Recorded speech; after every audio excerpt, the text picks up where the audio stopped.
No Jumper, the coolest podcast in the world, man, and we back. It's the brick, not the trick. You know what I'm saying? And I got special guests with me, came all the way down from Sacramento, man, you know what I'm saying? Tapped in, life story crazy, you know what I'm saying? I'm going to just let you get to it, man, my boy Big Steak, because I don't want to give none of your story up. I was going to give you a list of accolades, but you here, we going to talk about it. Big Steak, man, what's the deal? Hey, man, it's your boy Big Steak, man, live and direct. What's up with the click? Assalamu alaikum, rocking to a live. Peace and blessings be upon the viewers. We going to get it right. That's just my, you know what I'm saying? They got to watch that dough. I know what you're doing. They got to watch that dough. They got to have that dough in vision at all times. Yeah, but yeah, man, hit him with the tail end of what you said. What you call it? You said the assalamu alaikum. I'm paying attention to what's going on. They need to hear it. To Allah, what's up with the click, man? Live and direct. It's your boy Big Steak, man. Here, you know, in front of y'all. Peace and blessings be upon those who's watching this. Yeah, man. So, are you? I mean, you said, are you Islamic?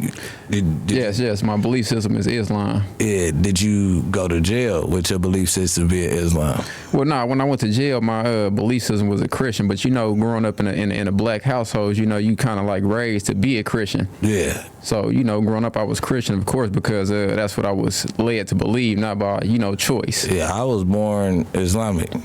Oh, is that right? And then converted to Christianity, and then now I'm just like a godly individual. You know what I'm saying? I studied most of the books when I was down. I wouldn't call it studying. I skimmed through them, but my recollection is hell of it. The stuff that I needed to obtain in order to understand what I was going on, the comparison, the stories, and you know what I mean? I kind of just rock with it. Yeah. Well, see, now I look at it like this, right? You know, Islam, part of the thing that attracted me to Islam was the structure. Because I believe, in a community, you need a structure.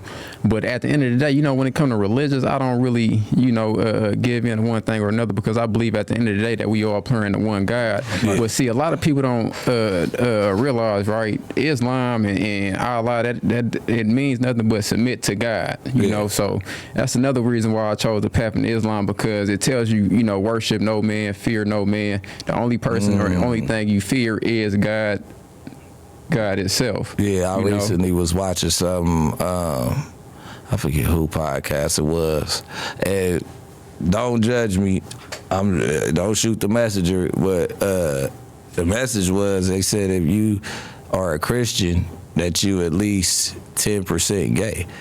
Because no man should worship and love. You saying that you love a man that you never met. And this isn't like kids trolling and doing all that weird. This is like they having the conversation of what religion rules the world. And I'm not, like I said, my whole family Christian, so I'm not offending, you know what I mean? And I got, it's not, but they was like, if you love a man that much and the religion is forcing you to love somebody that much. But at the end of the day, I wouldn't take the gay part. I wouldn't. But what I'm saying is, though, what they're saying is that this person was flesh and blood, just like he put his pants on one leg at a time with dick and balls like you. You get what I'm saying? See, all Jesus was a messenger. He came to the people at that time in Christianity or the Jewish culture with a message. So.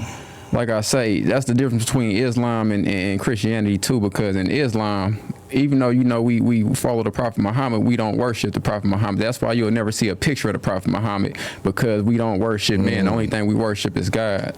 And that's where the Christians derail from the path, because they're worshiping a man and saying that he came in God's image, which he really didn't. He came with a message to the people. And that's basically like I be like, I'm Christian, but it's just like, if you want me to believe this and I got my own brain and you want me to believe like the world came this way, it did, you know what I'm saying? And I know that this is a historian's script. It's a book. You know what I'm saying?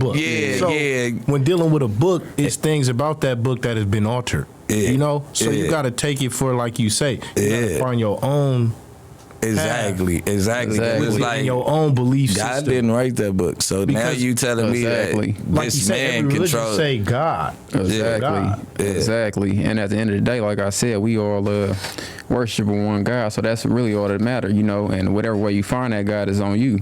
And it was a way for slavery to be accepted, Right, and not rejected. Right. Exactly. So a lot of exactly. Exactly. Now you'd be criticized for anything you say, but it's deep though. Yeah, because these same people that say they Christians was the ones telling you that you couldn't read the Bible. Yeah. That the Bible told you not to fight back. Yeah. You know what I'm saying? But all of a sudden you turn around and now you Christian. Like it's a tool, to brainwash the people. Yeah. Exactly, but this ain't no religious pod, but we can go there. I you know what I mean? Like I could tap in all elements, you know what I'm saying? You know what I'm saying? This is we didn't even get to introduce you. We got right on, you know what I mean? Because I've been watching him, so I'm like, I know where his frequency at, you know what I mean? For sure. On the set, my name's Stink, man. Don Dollars, you feel me? I'm an artist, author, you feel me? I got books out. I really do the author thing, but we doing a podcast together. Yeah. Coming in hard. I did total 11 years, you feel me? I did 7 straight. Then spotted on. Right. I got trials at juvenile for shooting too, so it's serious though. You know what goes on in our city is serious. Yeah, definitely. Exactly. That's why we here, to use my life story as an example to why to derail the youth and the future generations from traveling down the same path in the same lane. Mm-hmm. Because I think in the culture we in today and the age we in today, that people are so hooked up on trending and likes that they're being basically they selling themselves short, you know what I'm saying? And then they getting this false idea, this false gratification, this instant gratification. But then when that huge moment comes to slow them down, they're gonna be like, damn, I didn't know about this. So that's why we here, and that's why I'm here to use my life as an example because of the things that I've been through. Yeah, hell yeah, man. So growing up in Sacramento, let's start. Let's not jump into the penitentiary. Growing up in Sacramento, man, was you a ball player? Was you just a ladies' man? How was it like elementary through high school? Well, I'm gonna be honest with you, right? Well, my whole life I haven't been bad, right? Like even if you read my book or watch my documentary, the first documentary on YouTube, Little State of Struggle, or my book, Little State, the transition on Amazon. Where can they find that? Oh, they can find the book on Amazon, and then they can find the documentary Little State of Struggle on YouTube. But even if you read my book, the first few pages I tell you at 2 years old, I'm watching my uncle one day. He's in the backyard lighting a barbecue and cooking barbecue. So the next morning, I take the lighter fluid in the match, and I try it on the trash can. Next thing I know, my mom and my daddy come flying running through the house. First thing she did was snatch me up and start whipping my ass all down the hall. Sliding your ass. What? Yeah, to answer your question, though, life for me, I've always been like, even at a young age, I've always been kind of like causing trouble. I might have had the bad gene or something of that nature. So, I was always outside. Even at like 7 years old, I started smoking weed. I was 8. Oh, you was 8? Yeah, I was 8. All my cousins like 4, 5 years older than me. Oh yeah. Yeah, like the closest one was like 2 years, like 2.5 years though. You know what I mean? Yeah, that's so they was like 13, 12. Yeah, that's how it was with me. I'm watching my uncles. I'm watching the older homies that's a couple years older than me, and I'm imitating everything they doing. You know what I'm saying? So that's how it all started off. Then as gradually, around about like 9, 10, we stealing from the stores. Boom. Then from stealing from the stores, it go to stealing bikes. So now you running around the neighborhood, you probably if you ain't got a bike, you on your homie bike on the pegs. Absolutely. You know what I'm saying? Y'all bailing down the street looking for a bike. You know what I'm saying? Like, what bike I'm gonna strip today? Right. Oh, that's a GT dyno with the 100 spokes? What? Oh yeah, I got that. What? But not have no 100 spokes on no dyno. It's a wrap. What? It's over Front with. pegs, back pegs is mine. So then, from there, that's probably like 10, 11 years old. And then once you get the bike, you gotta go steal the Crobies. Man, what? From off a car. Man, what? That's when you learn how to creep. That's when you first learn how to really creep, because you gotta sneak and take them off. You can't touch the car too hard because of alarms. Okay, you got to be sneaky. Yeah. Get them off. Yeah. You on there. You on the dice ones.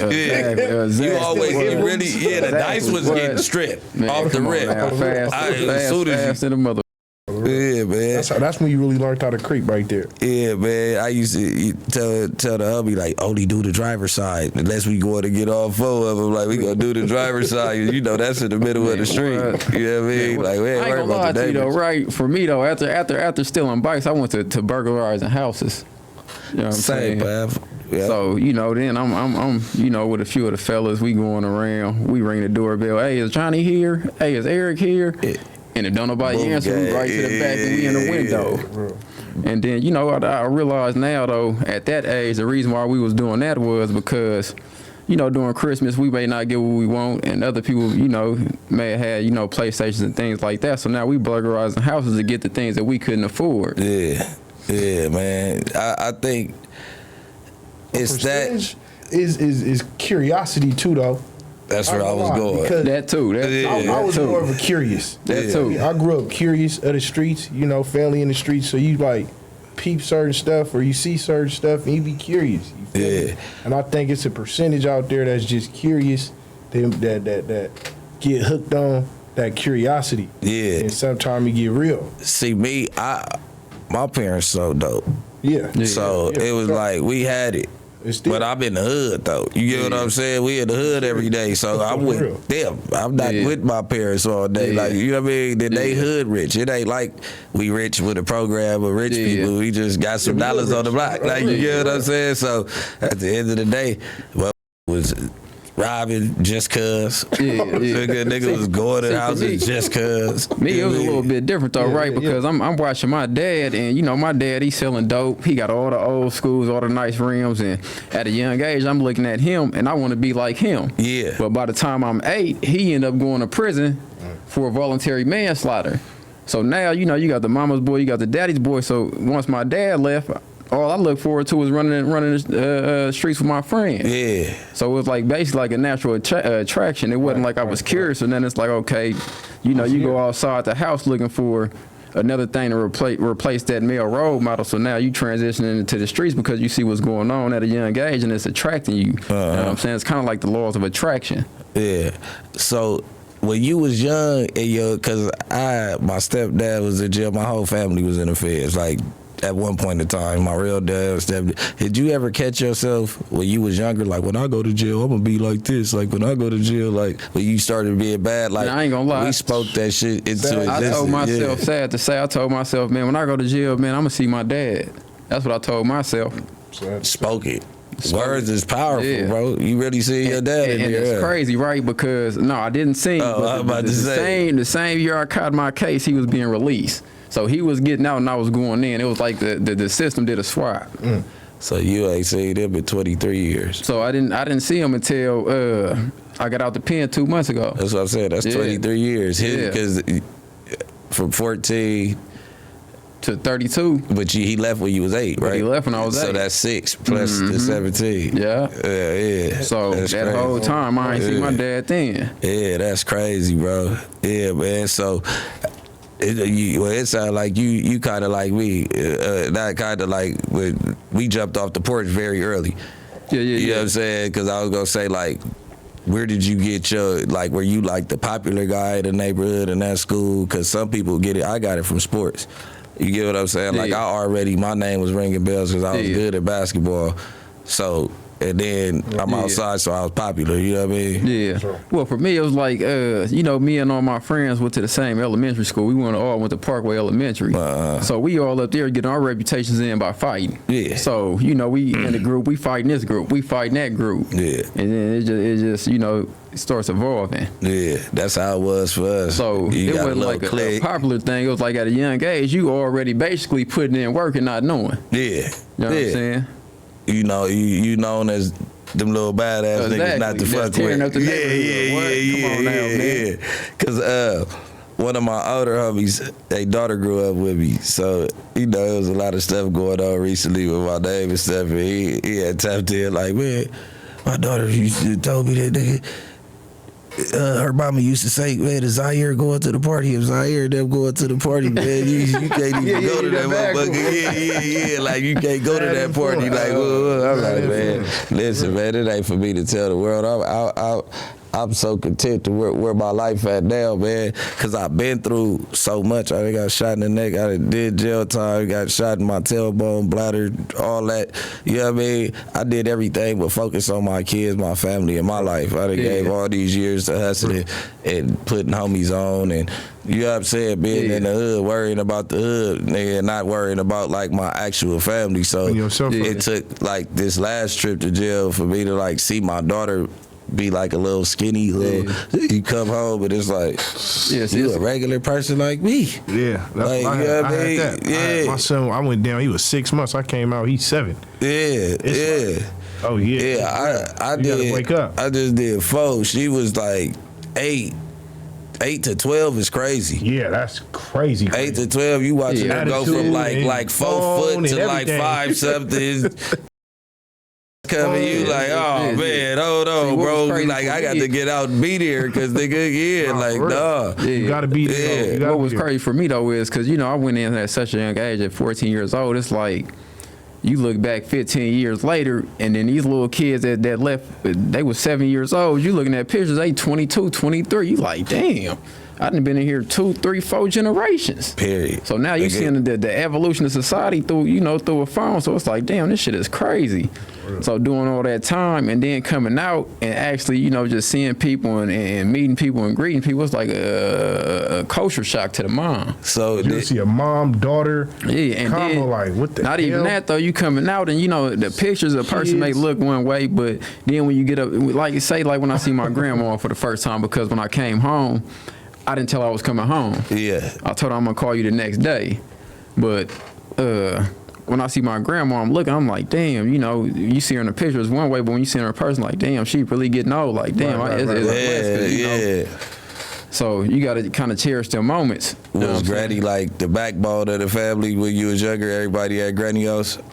Well, I'm gonna be honest. Everybody used to go to my grandpa's house. You know what I'm saying? So every summer my grandpa would come, he'd get all his grandkids from Oakland, from Richmond, from Sacramento, he'd get us all together and go to one house. Yeah. You know what I'm saying? So he'd do that every summer and we always look forward to it. You know what I'm saying? So, I already know. That's like my grandma's house. We there. It ain't whoever live out of town, they there in the summer, but like every weekend we there. Like me and my family, like that's why we was so tight knit when we went out. It was just me, my brothers, and my cousins at first. Yeah. You know what I mean? Yeah. Then it was like, well, niggas next door, my cousin. I don't even. But it was a couple of them, but it was like just us. Yeah. And we didn't. Did so much to each other growing up, like nigga, you know what I mean? Like, man, this shit ain't nothing. This light work, like, you know what I mean? Like these niggas ain't been doing what we've been doing, 100%. That's how our neighborhood little wars got started. Yeah, that's exactly where I was going. Yeah, we'd go to Cal Skate, and it'd be everybody that grew up in the South. And then you got everybody that grew up from this other part of Sacramento, and we up at the skating rink fighting. You know what I'm saying? So that's where it started, from little skirmishes like that. Yeah. So where are you from in Sacramento? Like, so you went to Parkway Elementary. So for people that don't know, Parkway, G Parkway, Star, like, you know what I mean? So where are you from? And what's the story South behind Sacramento. that? I'm from Iraq. I'm from G Parkway Stores. I went to jail at 14. But not Elk Grove though, right? Because that's nah, I'm just playing. El who? That's Nah, all I know is the trenches, folks. Go ahead. But so I went to jail at 14. So, like I say, I'm from Sacramento, but at the same time, though, growing up, we used to have these fights, and then these fights started escalating. Yeah. So now we had house parties. Yeah. House parties, you got the music going, we might be smoking, we might be drinking, and things like that. Next thing you know, he's saying this neighborhood, we saying this neighborhood, particularly at this time before it was even stores, it was Badass Youngsters, B-A-Y. Yeah. So we saying Badass Youngsters, or L-B-A-Y, Little Badass Youngsters. Yeah. And at this time, I'm probably like 12 years old. We fucking Did y'all used to claim like Bay Gang, like, or it just B-A-Y? No, B-A-Y. I'm saying B-A-Y is Badass Youngsters, is like Badass Bay, Youngsters. B-A-Y. Same you know what I'm thing. saying? Yes. Like y'all ain't never. I just was thinking Just like, say it like that. Nah, we ain't never just said bait though. Nah, yeah, because y'all don't folks. like the bait. That's why I was saying. No, not we ain't got- don't we ain't- like we the ain't- bait, but we I'm ain't- saying we y'all ain't don't got- like to be confused. Nah, we don't like for to the be bait. confused with the Yeah, bait, but we yeah. ain't got no Y'all problems with the bait. Yeah, for sure. You know for what I'm sure, saying? For sure, But for sure. yeah, though. So at this time, Badass Youngsters, we was at war with YBD. Mm-hmm. So you know, we fighting and stuff like that, house parties and things like that, and then that didn't last too long. You know, we came out on top, and then we end up going to. So you said YBD. Yeah, YBD, Stood Young for but what? Dangerous. Young Clique. but dangerous. Okay, good. Yeah. Eventually, most of them end up going to Fab. And is that a link extension of Oak Park? What's Fab? It's a group. Bad It's a Boys. group. It's a group over there. It's a group of individuals over there. Yeah, hell yeah. So what do it stand for though? You know, it just stand for Fab. You know what I'm saying? Shit. Yeah. Well, all right. So you Badass Youngsters, boom. Now, what age was that? Because you left at such a young age. I left at 14, so I started gangbanging at like the age of 8, 9. Yeah. You know what I'm saying? Yeah. But at that time that you speaking of, I was probably like 11, 12. Yeah. So y'all turned into G Parkway while you was gone? No. G Parkway is my hood. Yeah. That's my hood. But your BAY clique was is my bad. clique. Yeah, all right. Yeah. All right, bam. So now y'all always were feuding with Oak Park the whole time. Like, how's y'all relations with the Crip hoods around and the other blood? Because it's not just the Stars and No. Zillas. Honestly, You know what I mean? you know, when I first started living in the gang lifestyle, I was just from G Parkway. That's my hood. Yeah. You know, so originally I was just from G Parkway. And a few years later on, I ended up becoming a part of Badass Youngsters. Yeah. So, like, the Garden Blocks, who was y'all? What was y'all biggest rival at that time? At that time, our biggest rival was Garden Block. Yeah. We wasn't even feuding with Oak Park. Our biggest rival was Garden Block. Yeah. So, what series of events transitioned to where Oak Park ended up being rivals with? Because you rarely see that with Damoos.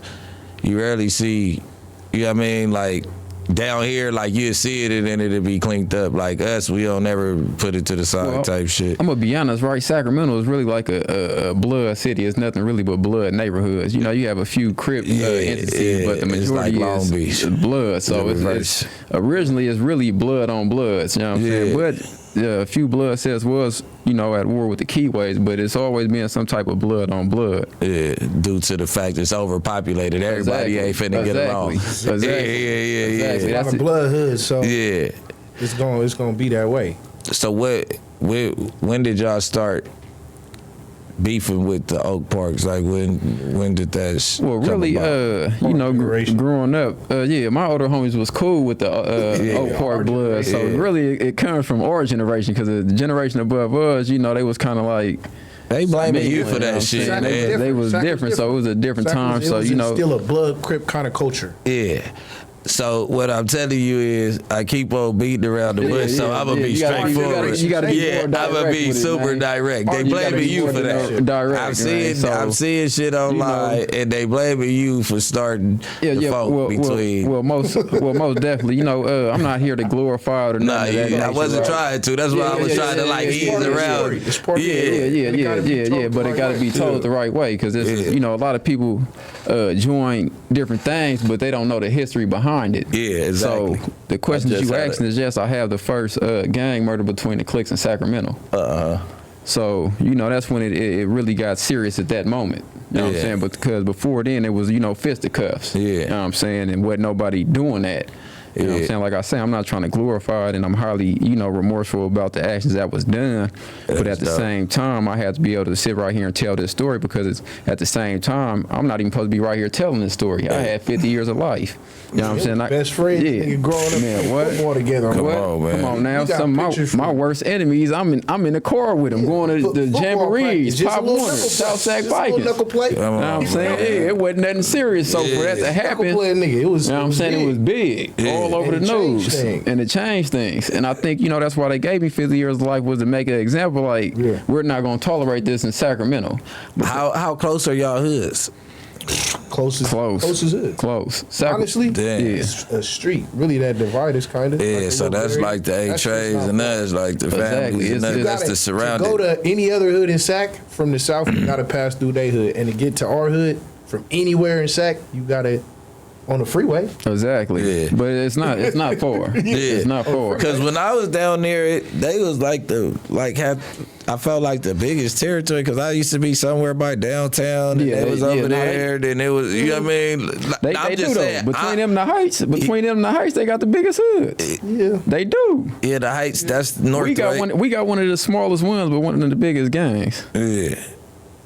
Cause they took up a lot of space, is what I'm saying. They like, oh, this. I'm like, it's not broke down like ours. Yeah, the South is broke down into different branches. So boom. You say y'all deeper in numbers, there? I say it's more going on. Yeah. Because every section got their own little thing going. Entity. Versus just being one. Yeah, we won though. We the South, but we all got their own things going on. It's broke down. To as far as like these other places that really got a Fruit Ridge, they don't have a Meadow View, they don't have a G Parkway, all in their hood. Exactly. We got all of that in our hood. All these things mixed up. I know. The 29th Street, you get what I'm saying? All of that's in the South. That's all the South. Yeah. But you get what I'm saying? We all can stand alone as our own hoods now. Yeah. Most definitely. But so it's a little harder. So. Do you mind taking me through the series of events that transpired leading up to what you were incarcerated for? Oh, yeah. I'll give you a brief walkthrough of my life story. So like I said at the beginning of the interview, at the age of 8, my dad ended up going to prison for voluntary manslaughter, but I remember the day it happened. I'm coming home from school, me and my brothers. So my mama, she sit us down at the table. She like, boys, I got something to tell y'all, and I don't want y'all going out the house, because she was scared at this time. She was like, your daddy probably gonna be going away for a long time. So at that moment, my whole world and shut. I'm like, damn, my dad ain't gonna be here. This who I always wanted to be like this, So that's really where it started for me. So after that, it's like boom, my dad gone. No, I'm talking about with y'all in the Oak Park. Oh, with us in Oak Park? Yeah. Was your dad a member? No. He was before the gangbang dinner. That's how my pops said. Oh, okay. Hustler. Most. But with the Oak Parks, like I say, we grew up fighting against each other. Skating rings, house parties, and things of that nature. And then, me being me at that time, young-minded, immature. As soon as I get my hands on a weapon, I want to take it to the next level. Yeah, for sure. So me being immature at that mind state, I'm like, well, shit, I'm not fighting no more. If you're in the streets and you end up getting a weapon and you carrying a weapon on you, and somebody, you curious once again, the curiosity kicks in, and somebody assault you. What are you gonna exactly. So that's what I was trying to say. Yeah. Having it, like I'm having it because something could happen. And not only that, but I ain't gonna be the victim. People get a weapon and you feel a sense of power. Right. For sure. It just talks to you. So at this young age, being this immature, after all this fighting and doing things like that, I end up one day walking to the store. End up running across a individual, and altercation ended up pursuing. Guy ended up assaulting me, and me having a weapon on me. It's like without even thinking, I pull out the weapon, and the crime occurs. But you didn't go out looking for trouble. But that day, trouble came to your front door. I didn't go out like, oh, I'm about to go do this, and that. No, it's just, a series of events that happened at that time. It was happened. Already up. And the nigga thought it was finna be another day squabbling. Exactly. Understood. So, wow. You go to jail that day?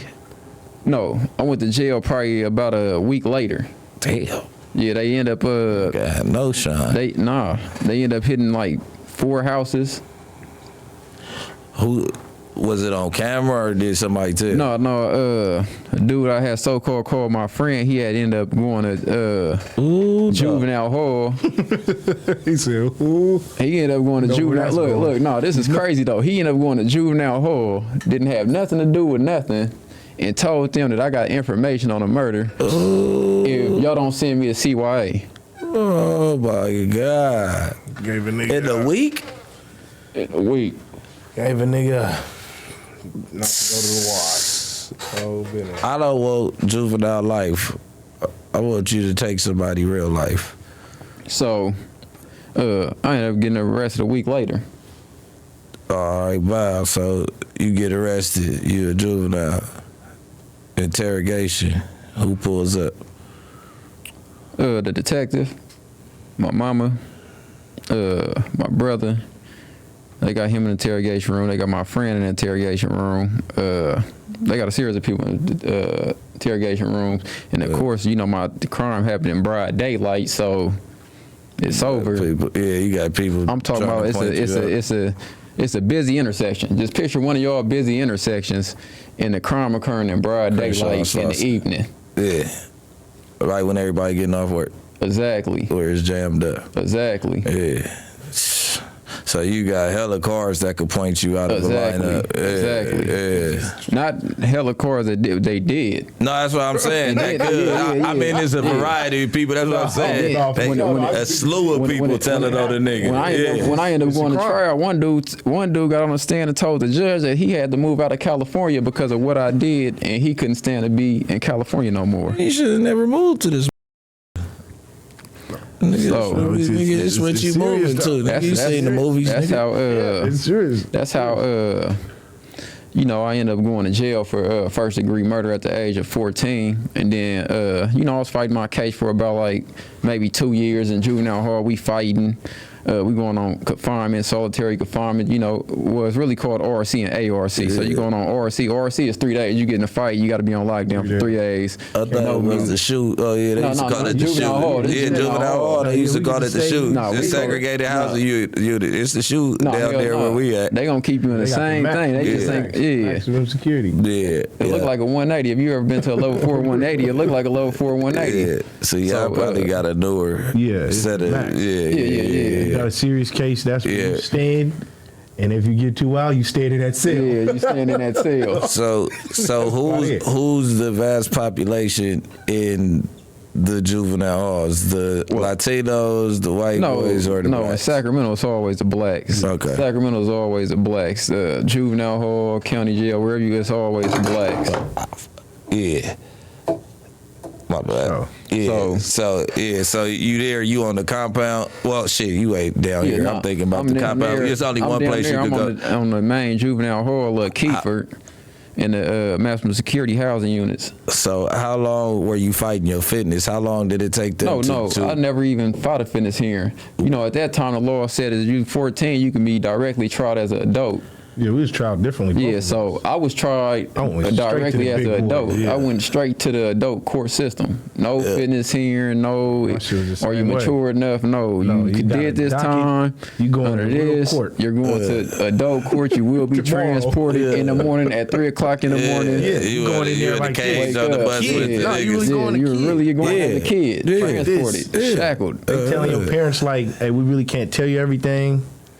We got to talk to him first. Man, my mom, so it's crazy. Imagine a kid, and then once you're not tried as a juvenile, they don't have to consult your parents about nothing. So now at 14, you fighting a murder, you don't know nothing about the law. You're just sitting in there. You know what I'm saying? Your attorney is explaining all this legal jargon to you that you're not understanding. The number you can get, and they're not asking your mama because you're adult. Yeah. But it's like, damn, how can I be adult and y'all can charge me as an adult, but at the age of 14, I can't even buy no alcohol. I can't even buy no cigarettes. I can't buy no driver license. You know what I'm saying? I can't go to the club. I can't go to the bar. But you telling me as soon as I commit a crime that I should be punished as an adult. Yeah. But if it's like that, then why wasn't it that I can do everything else as an adult? Exactly. For real. Because my mind ain't fully formed. Exactly. I went down like 2 years after him. It was the same way. I done seen white boys in there with me. Get to yours, young white boys with me that was in there at the same time, then committed rapes, then committed murders. Crazy shit. I go to trial at 16. They give me 50 years of life. They go to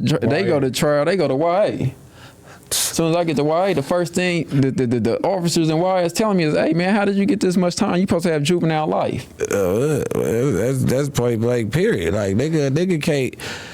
But they finally cleaned the law up, but that just tell you like it's not racist here, man. It's racist everywhere, man. This bro. This is what everywhere you go, bro. This shit is built for. This is what I'm telling people though, right? Because just in 2000, because I just recently got out of prison 2 months ago. Just recently, they passed Assembly Bill 256, which is the Racial Justice Act. So it's like, if y'all saying it ain't no racism don't exist, why are you still passing laws legally, criminally, that says that we have to change these laws to say to we research your case, if we look back in your case, if you can prove statistically wise in your county that another race got the same crime, but different times, then you got action. But if it doesn't exist, overwhelmingly exactly black people and Latino people, for sure. Firearms, come on. Listen, because this is what I'm trying to tell you.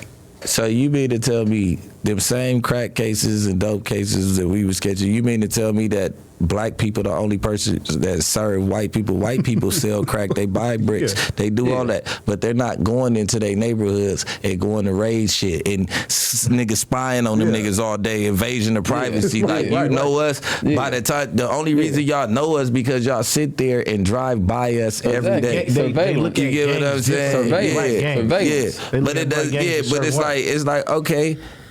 Niggas is selling dope. If don't nobody die behind it, why is you trying to give a nigga 15 and all this shit over some cook? You get what I'm saying? Like y'all, the laws was made for everything. Just like YouTube right now. I hate to keep going. YouTube right now, you can't have a double cup in your video. You can't have bitches twerking. And it can't be too much nudity. It can't be no cussing. You're taking away all the creative lyricism and visual that we're giving our community. Now you're putting a flag on it. Like it's crazy. Go ahead. But yeah, though. So like I told you, at the age of 16, I ended up getting 50 years of life. I ended up going to the youth authority to Preston for about 2 years. You know, and youth authority, I ain't gonna lie, the youth authority was kind of fun. You in there, you know, fighting, hitting weights, smoking, chilling. No, I'm good.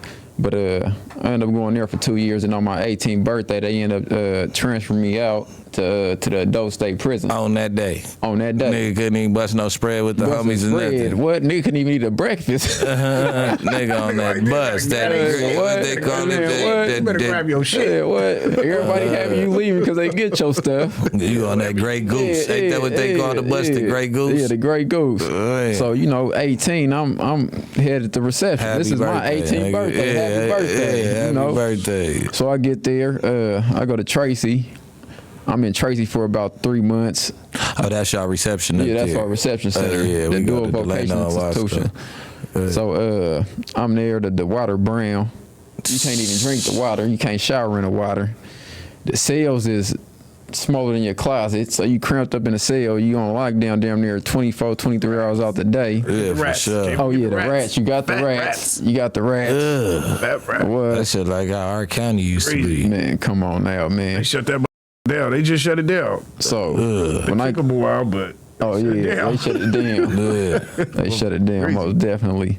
So I'm there for 3 months. You know, you go to the yard like I think once or twice a week. So I'm going to the yard. So everybody talking about the prisons they trying to get to, but the prisons they don't want to go to. So everybody like, man, I ain't trying to go to Pelican Bay. I ain't trying to go to High Desert, man. Them motherfuckers everybody be saying they that. Up there racist. Everybody so they saying like, man, that. when you go up, just pick up Folsom and New Corrigan or Folsom and Salinas. So I'm like, all right. So I see my counselor because when you get there, you got to see a counselor. Yeah. So I get there. This counselor tells you your points, tells you your assessment of what security level you going to and things of that nature. So when I get there, I see her. Oh, mind you, before I left YI, I had got my GED. The teacher had forced me to get my GED. Yeah. So I ended up getting my GED because, I was going to prison. Shit, like, I'm telling you, it's going to pay off in the end. Yeah. So I get the DVR, trace reception. The counselor tell me, she said, you're level 4, 180. I'm like, what the hell is a level 4, 180? She's like, yeah, you're going to super maximum security prison. I feel sorry for you. I'm like, damn, you feel sorry for me? I'm scared to the motherfucker now. Hey, young nigga coming off the yard that you already, now you know it's going to be all grown. You don't know what's going on up there. So she asked me, man, long story short, what prisons I want to go to. I'm like, yeah, man, just give me Folsom, give me Salinas Valley. 90 days later, they come to my door, they got a brown bag. It's a HDSP. Ooh. So I said, hey, man, hey, OG, what's HDSP? He like, High Desert. I'm like, damn. So they say the phones up there like 10, 12,000 right now. I'm gonna be honest with you, right before when I went to prison, they didn't even have the phones yet. Yeah. So they come get me one morning, pack of shit. You're going to High Desert this morning. So I pack all my shit, take me a shit. I'm nervous. So bam, I end up going to the holding cell. We end up getting a High Desert. So I get in the High Desert. First thing when you get there, anybody that been there got a sign and say High Desert State Trauma. So I get there, the Green Wall come out. For y'all don't know what the Green Wall is, it's a gang of correctional officers. So I get there, they all lined up trying to intimidate us. We get off the bus, we get in there, they tell us to strip out. This shit is degrading. We in there squatting, coughing, spread your ass cheeks, cough, just dehumanizing us. So we get in there. And they want you to stand close as fuck to it while you do it. That shit weird. So it's a black Mexican. For y'all know what a black Mexican is, this is a Mexican that run with the Southerners. So he ended up talking crazy to the COs. They ended up whooping his asshole naked, dragging him down the cage, dragged him down to the cage and threw the fan on him. Like them leave asshole naked. Threw the fan on him. I'm talking about a big ass blower. Oh yeah. Threw it on him. I'm thinking they chopped his ass up in that motherfucker. They just put it on him. You know what I'm saying? Yeah. Let him breathe. Yeah, let him breathe a little bit. So they end up coming to give me. Fortunately though, when I hit the yard, I end up going into the cell with one of my older homies from Sacramento, one of the OGs. Yeah. So when we get there, we on lockdown. We on a 9-month lockdown. The Southerners and the Northerners is at war. The Northerners and the whites is at war. Yes. And the Northerners had just, when they went to medical, popped out the handcuffs and killed the white boy in medical. So this whole time we on lockdown, I got an OG selling. He lacing me up on the politics. When you go to level 4s, that's all it is. It's politics. So he laced me up on the politics. Look, man, while we on this lockdown, sign up for medical, find out where everything is at, go scope it out, see where canteen is at. So when you come up, you already be aware where everything is at. And when we come up, always move in 3s. So bam, he lacing me up, boom, boom, boom, boom. We get off lockdown. We off lockdown for 2 days. Somehow the Northerners and the Southerners is at war now. The Southerners knocked down the Northerner. So now the Northerners is at war with the whites and the Southerners. So now we on another 9-month lockdown. Shit going on. I'm fresh from YA. This shit is blowing my mind. Yeah. I'm like, you just came out of reception. Man, what? I just came from YA. And I'm here fresh 18 and 2 people that got killed. I'm like, oh, this shit is real. Oh yeah. And then you got to remember during these lockdowns, sometimes you got cellies that get drunk, they up there killing each other. Yeah. So it could be 12, 1 o'clock in the morning, you hear somebody hollering, police running in, all this shit is traumatizing your mind. Yeah. So I ended up being in High Desert. Years of that shit? Yeah, I ended up being in High Desert. The most of the time you there, you locked down, 6 months, 9 months. So I got there in 2010, so around 2014, they had ended up coming with a law from Sacramento basically saying that now you can no longer hold people on lockdown more than 14 days. Yeah. So I guess this was the easing of prison, and this was the same time they came around. That was like years. How many years was you in when that happened? I was already in prison like 4 years. Oh, yeah. Yeah, so I had already did plenty of 6 months, 9 month lockdown. So now for people that's coming in prison, it's easy. 14 months and you back up. Yeah.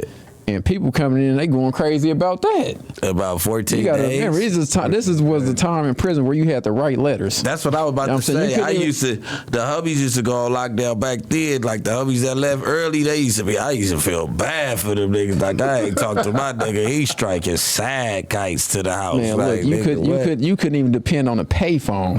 Hell no. All you could depend on was a letter.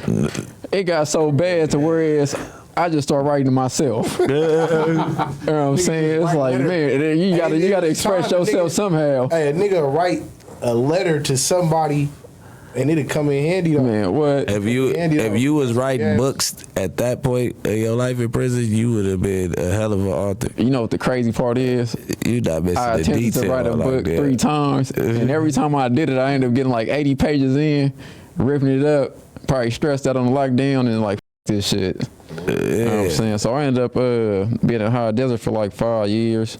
Like I said, on that yard, I had seen a lot of murders and things like that. And up there, they really shoot the Mini 14, the police. Yeah. So then I ended up going from there. They ended up opening a new level 4 yard back on Centinela State Prison. So I ended up going to Centinela like, I think December of 2014.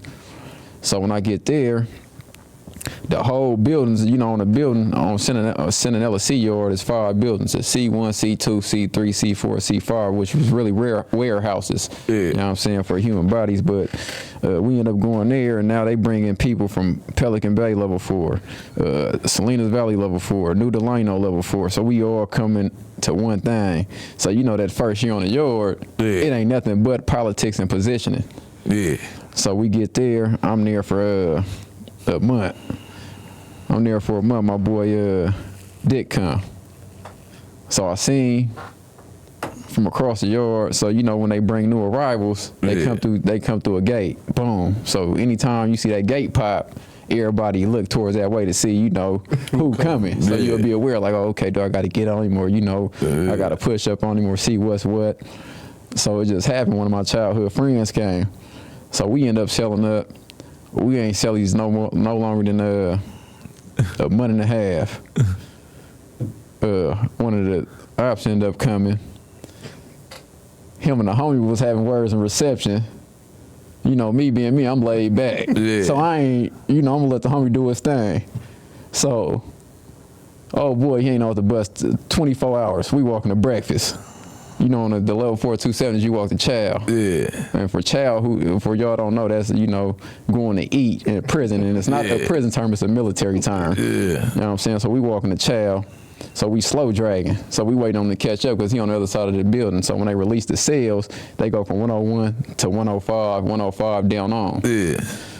So he all the way in 230. The nigga that y'all waiting for. So we slow dragging for how long? I liable to get caught. Yeah, just for slow dragging. Yeah, like what is they owe? So we gotta keep the line. We finally catch up with him. Mind you, when you get there, they give you a red jumpsuit with holes in it.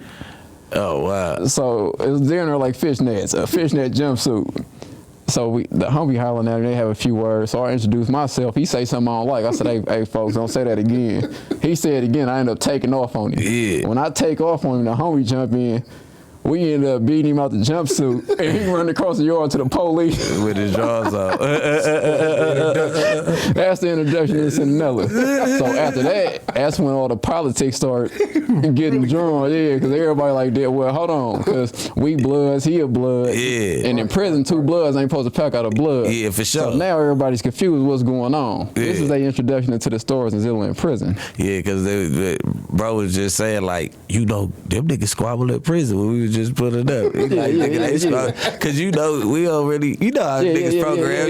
Just like what you said. You going there and everybody, more of on the unity thing. Cars, you from neighborhood, okay, or you from woo. Yeah, but with us it's different. You see Sac and you be like, well, damn, where you from in Sac? Yeah. You got cars from within cars in Sac. Like, where you from? So this is, they introduction into it. So they like, yeah, these niggas crazy.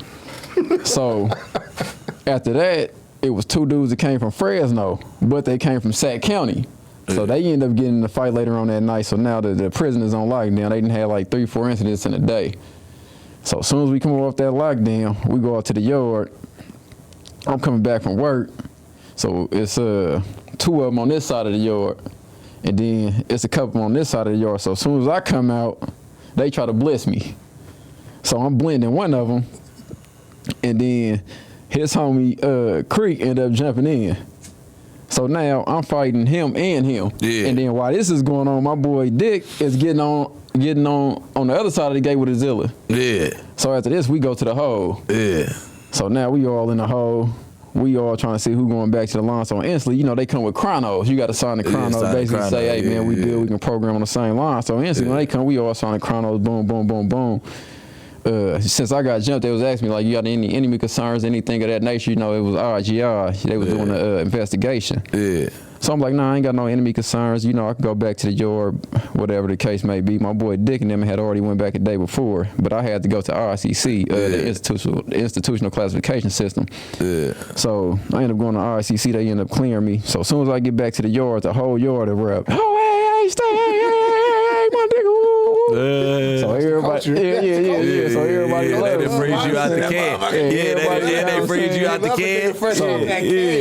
Damn, I ended up coming out the hole. Pepper spray. Yeah, what? Come on now. I ended up getting hit with the baton in the nose, getting my shit split. So they ended up sending me to C5. So I ended up going into a cell with an OG named Steel Bill from Swan. So at this time, he had been in prison for 36 years. Yeah. Hold on, real quick before you do that. The reason why I said real soldier looked like that, I wasn't joking with him. I'm saying we put all our life in stripes up, and this is what we get as stripes, and this is what we believe is the best thing that we can get out the streets before we open up that third eye to life. Right. Exactly. So that's why I said exactly, that. and that's what I'm about to get at. Yeah. That's So what I'm now going into. you would still Bill. So that's why I'm like, nigga. That's why I said it so plainly like that. Yeah. But go ahead. So now I'm with Steel Bill. So I get in there. He's like, "Hey man, you was a youngsters on the yard game bang the other day." So I'm like, "Yeah." So a couple days go by, he just peeped my program. You know how them old niggas be. They just watching, observing. So he said, "Look, youngster," he said, "this is what you need to do." He said, "Man, you came to prison when you was 14. He said, man, they gonna let you go. They passing these laws. They didn't pass. At this time, they passed Senate Bill 260, which was juvenile offenders who was 17 and under now had a chance to go up for parole after doing 25 years. But even after doing 25 years, you still had to go up and be granted parole. So you're not automatically getting released. So they had passed it. So he's like, yeah, man, you know, get yourself a cell phone, man. Get you a woman. Start taking some of these self-help groups and just focus on going home, man. Because while you ain't here putting in all this work, look what they doing. They doing the same thing I'm telling you to do. You're going to be stuck up in here. And eventually they going to be out getting some pussy and you're going to be in here jacking off. So what's more important to you, your freedom or trying to impress these dudes? So, you know, me. Really shit somebody could tell you. Me, I'm not really thinking about it. You know, you just planting seeds. So eventually, you know, they start sinking in. I started taking some of the self-help groups, boom, boom, boom, going to work. And then I was blessed to be around some OGs because they always make me mad. They always test me. But the whole time, what they doing is teaching me how not to react to different things. So this is when I started maturing. Yeah. So now I'm on the right course. So then I start reading books like George Jackson, The Soledad Brother, Huey P. Newton, Revolutionary Suicide, To Die for the People, Nelson Mandela, Long Walk to Freedom. Another book that was inspirational was Tookie Williams, Blue Rage, Black Redemption, because him going in as a gang member and then getting in there, like me myself did, because that's what inspired me to write my book, Tookie Williams, Blues Rage, Black Redemption, and George Jackson, Soledad Brothers, because to see brothers in there stuck in a struggle and they actually building and realizing, you know, what's really going on, that kind of like piqued my interest and curious. And then I started diving into that. So then I slowly started changing my program. Boom, boom, boom. You know, the laws is passed and I ended up getting me a girl. She ended up coming 10 hours away from Sacramento to visit. You know, you get that first visit, nigga, that's like charging your battery. Yeah. So I'm up there fully charged up, nigga. I didn't renew me for another 2 years. So how many years in before the first visit? Man, shit, for the first visit from a female, shit, I was, cause you gotta remember how I dealt with it. You was so young going in though, so it's like to even find a female that's gonna stay. No, I'm just saying, you know what I mean? Like I just was thinking like.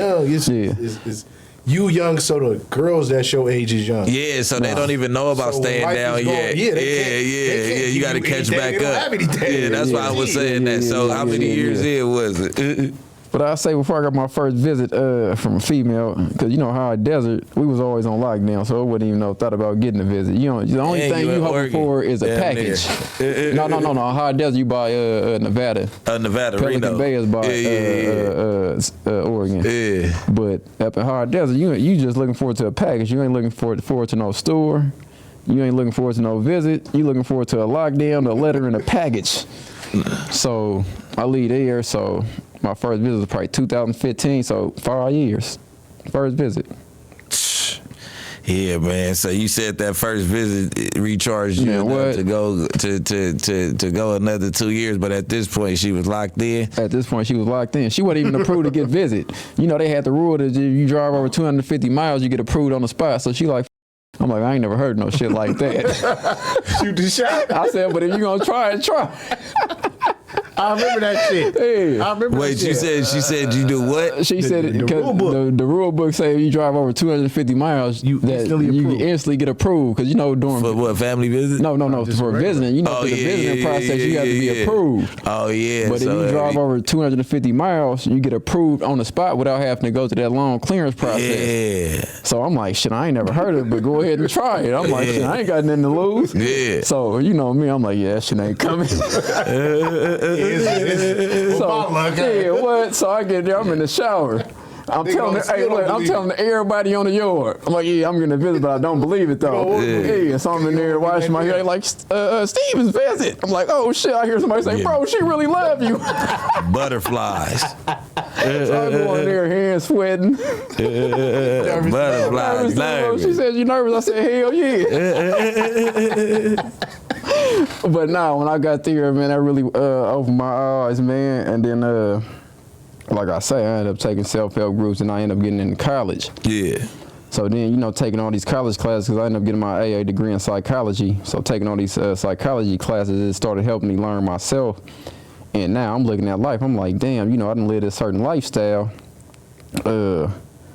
But, you know, during this time of living this lifestyle, I'm in jail, you know. Fortunately for me, I could call my homies and get things, but I'm watching people, they calling their homies ain't there for them, they can't get a suit. They at my door asking me for a suit. The girls they thought they was in love with, they leaving them. So I'm looking, I'm like, damn, man, then you hearing these rap songs and stuff like that.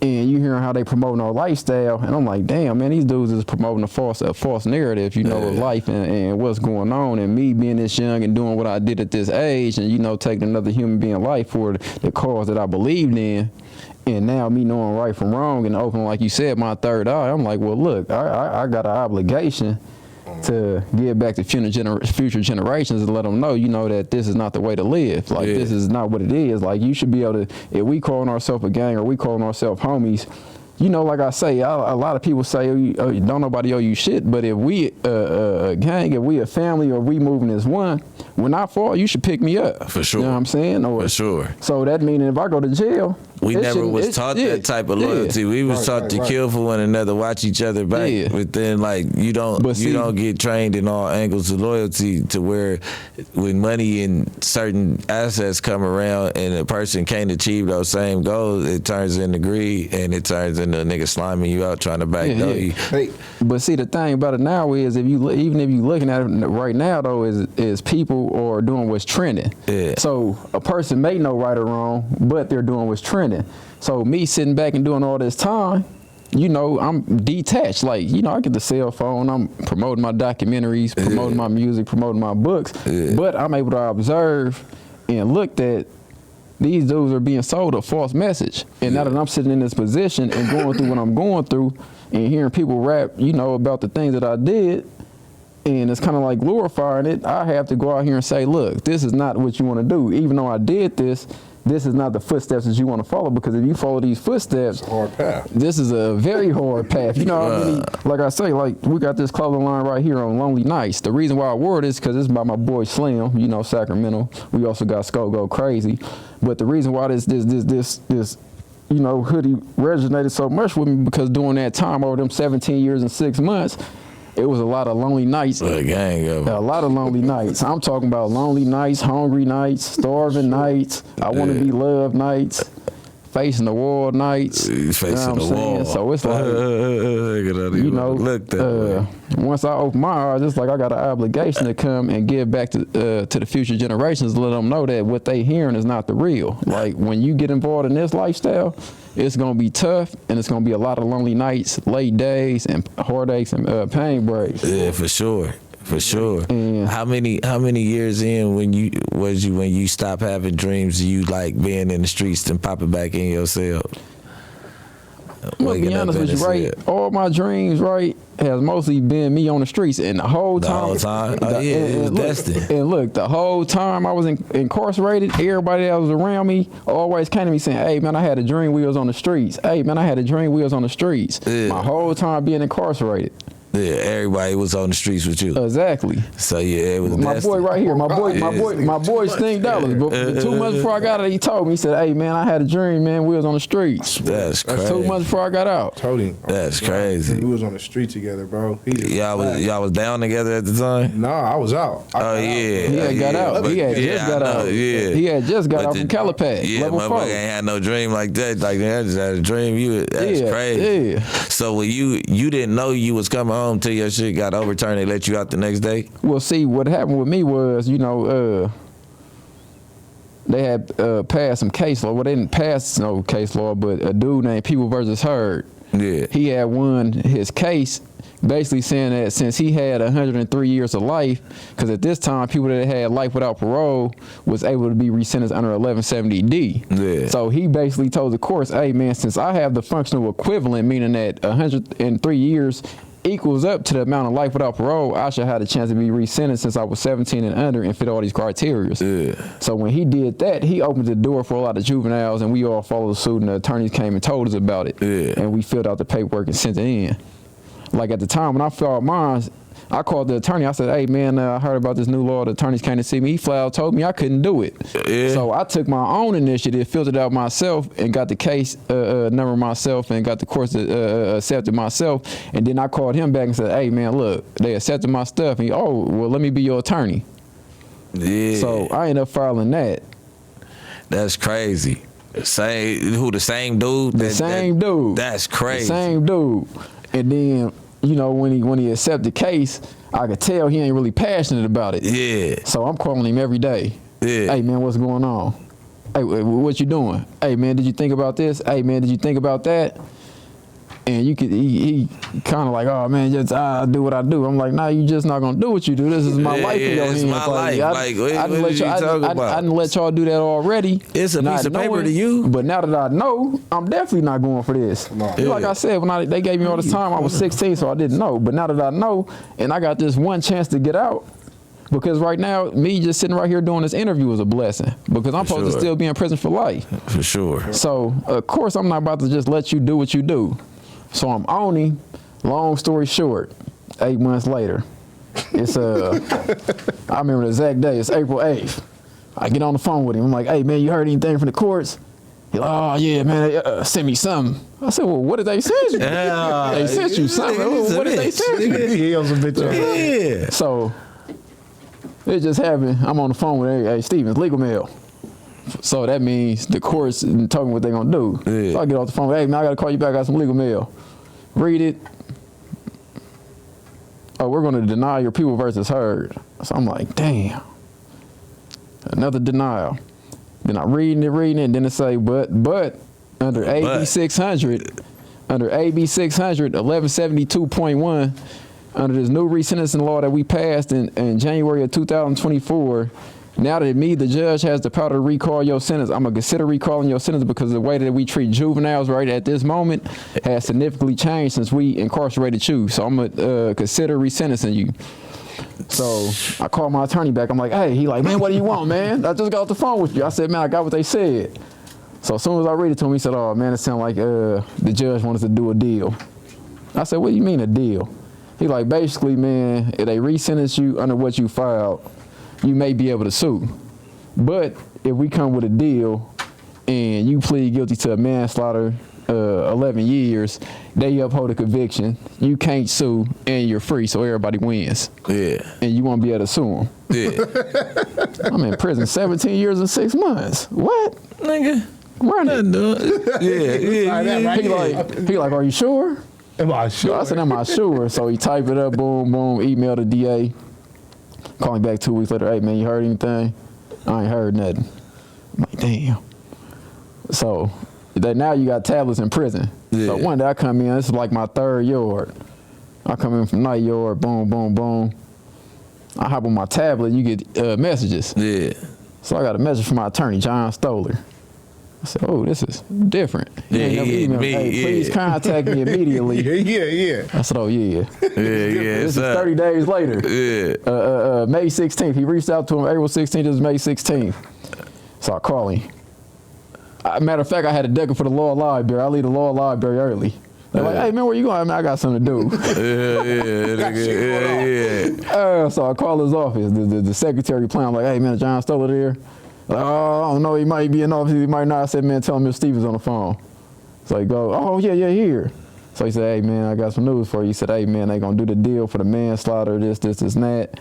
But you got to waive your rights to appeal the People versus Her decision. And he said, now, I want you to know what that means. If you don't appeal, if you appeal that and you win it, then you go back to juvenile court, and it's like it never happened. Yeah. He said, but if you take the deal, it's going to be on your record. I said, look, man, I ain't even hear nothing you said. I'm taking the deal. Yeah. Straight up. So. So you got it on your record. Exactly. Yeah. So, let me out of this motherfucker. Boom. That's what I was say, nigga. It's already a rap. So I'm like, man, how long is this gonna take? He like, oh man, it's gonna take. You be at home in a couple weeks. Yeah. So one day I'm on the yard. I'm hollering at my boy King Sag from Long Beach from 20s. Yeah.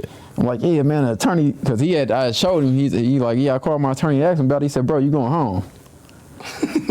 So I'm like, damn, man, but I've been waiting, man. I've been waiting, man. But he nigga asked me, nigga did all this time. Nigga like, so man. My boy said, the longest days you had in jail, huh? He like, go in there, nigga, to call your attorney, tell him, nigga, he got a celebrity in prison.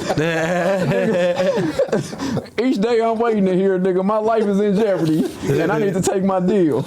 And so I went in there, I called him. I said, hey, man, you got a celebrity? He said, look, Mr. Stevens. He said, you got court tomorrow. He let you finish. He let me finish. He said, man, you got court tomorrow. Hang up.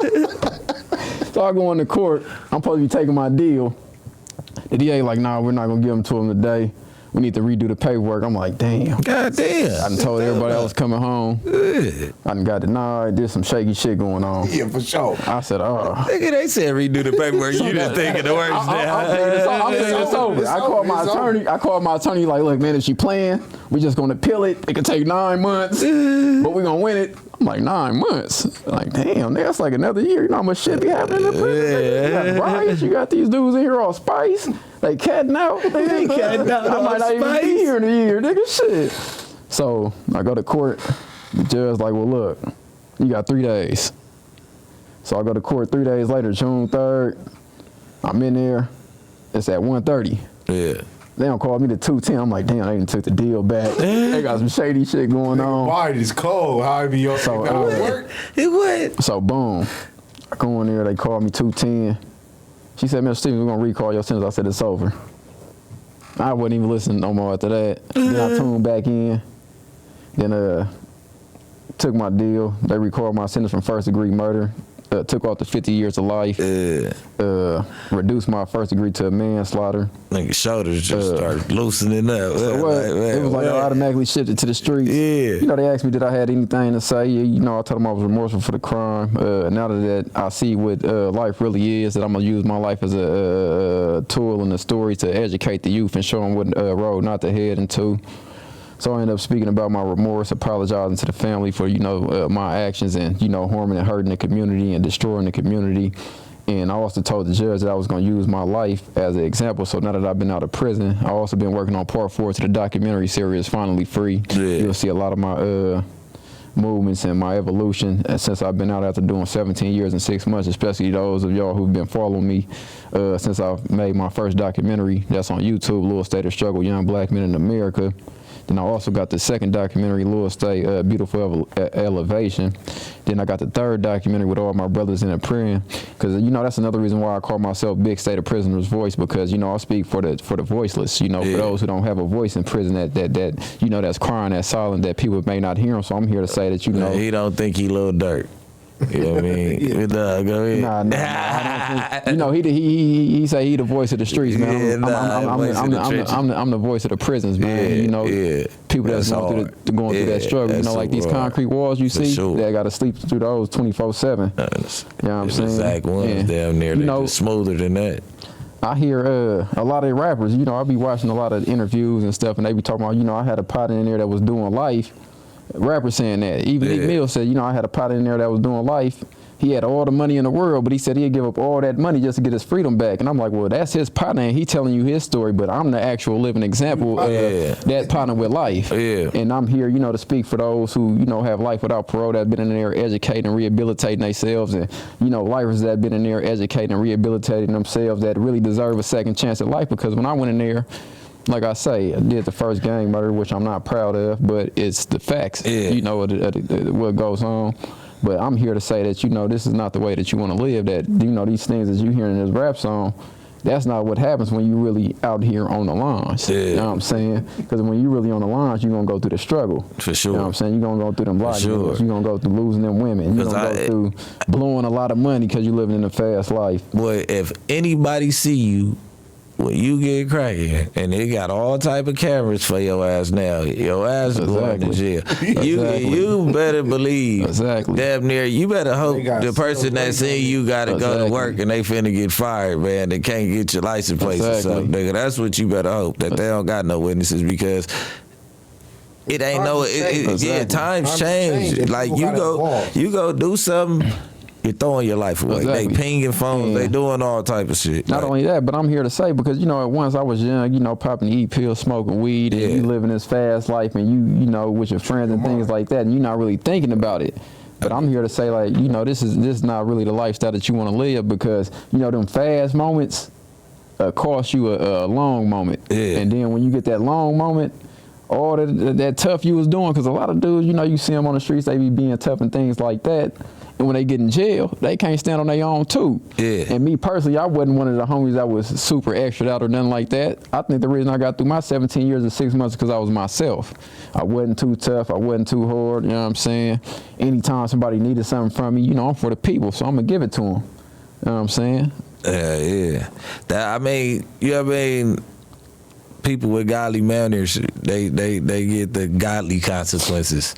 You know what I'm saying? Because no good deed goes unpunished. Most of the people that you look out for, you can't even expect that they return. You don't. You know what I mean? You know, as a Muslim, that's part of my zakat. Every day I have to do some type of charity. And a zakat is really just, like I say, charity. So it doesn't have to be material. It could be smiling at somebody, saying a kind word. Like me, I even sometimes go out and feed the homeless and things of that nature. It's not because, you know, they homeless. This is my zakat. This is something I'm obligated to do under this Islamic law. You know what I'm saying? Show compassion for people. So that's another reason why I push like that. But after doing, you know, 17 years and 6 months and going to jail at 14, coming out at 32, you hearing all this rap music, you seeing how all these dudes is turned up.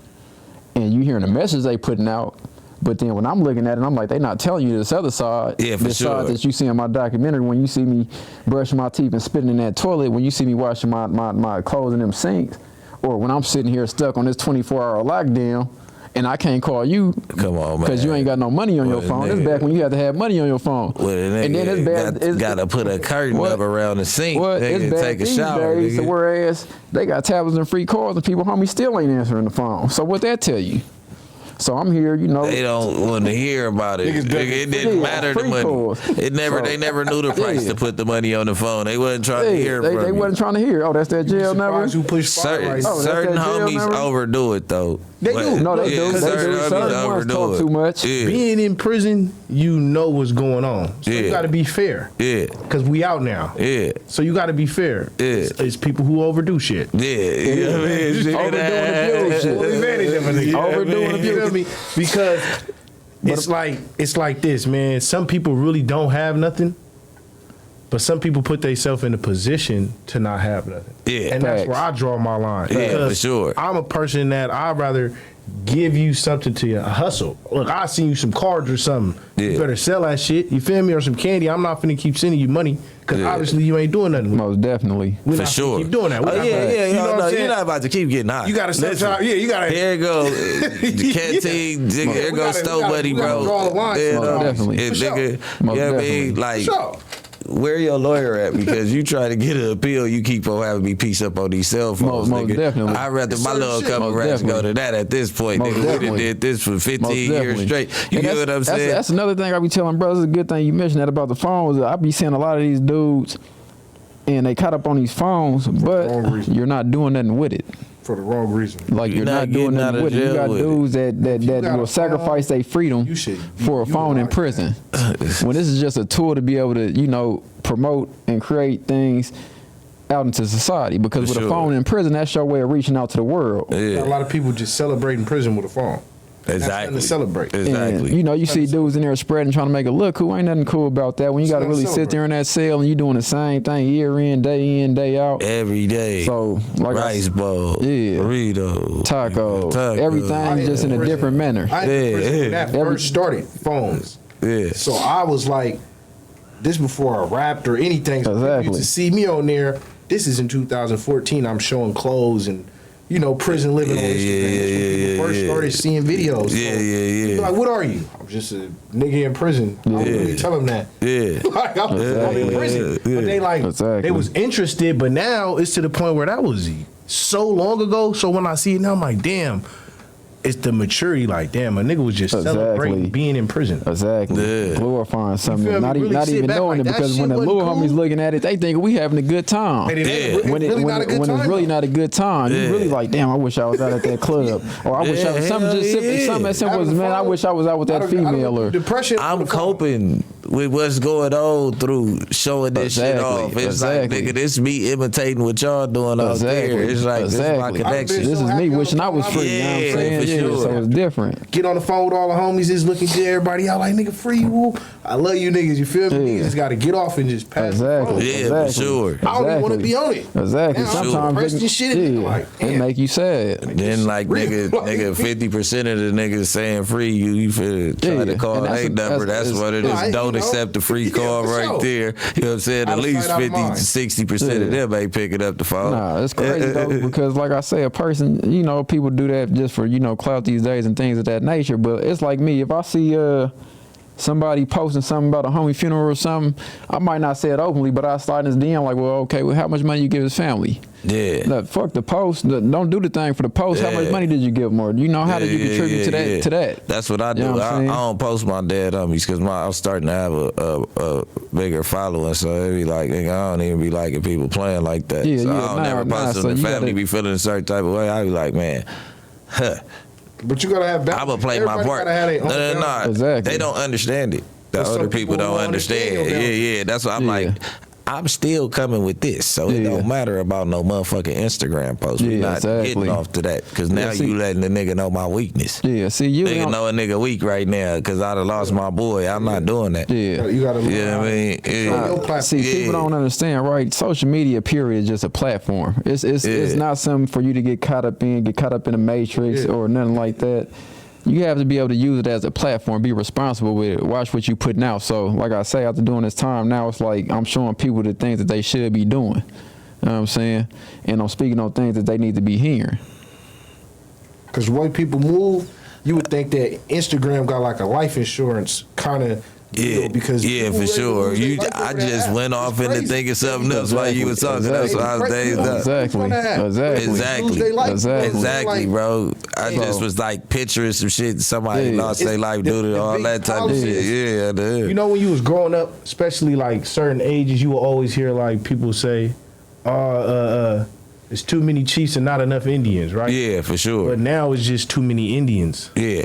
Nobody want to be leaders. It's like, say this is wrong. It's our generation fault, I feel like, because we don't be on them niggas' ass like the older homies used to be on us. See, you make a good point, because I was telling somebody we don't be on them like that. Like how they used to be on us, we don't do that. It's a gap. Look what he said. He 30, right? So think about the youngest right now is like 17. But we wasn't telling like that. That's kind of why niggas don't be playing coach. Like niggas telling more now, so it's like that too. It's like, man, I'm gonna just keep my game, man, because everybody gotta just be themselves, because you don't know who's who no more. Like at first it was like, and it was consequences, and niggas was scared to tell. Now it's just like, shit. He got to get out of jail free card till he ready to use it. He got it. That's why now, man. Like I say, I come with the messages. You don't even want to put yourself in that position for sure, because it'd be 1,000 dudes acting tough, but like even when they be making them posts, I ain't never snitched, but you can't post that paperwork. A lot of y'all ain't even never fought no real case. You know what I'm saying? So, y'all haven't been there yet. Been tested. You ain't never even been in interrogation for a crime. How you gonna sit there and be like, oh, he a snitch, and you ain't never even been in a situation. Yes. You just talking. Now, if you somebody who been in situations, then that's a different conversation. You know what I'm saying? But people do that. Post that. Nigga, you went to jail for domestic violence. Exactly. For a stolen car. You did some bullshit. Like, come on now, man. These niggas is all gun cases. Talk about they ain't never told. Like, listen, man, they ain't never hit you with the nigga, you about to do a 30 pack for a deal. Man, what? 40 years, 50 years. 18. What he say on that one song? 40 years. I can't do no 40 years. Hey, listen. It be some real stuff though, because you know, I done seen them crumble over 2-3 years. They crumbling over little shit with people, now. Go ahead. And then it be serious consequences. And now it ain't no fun and games. So why not, you know, see a living example and say that, you know, I don't want to take that road.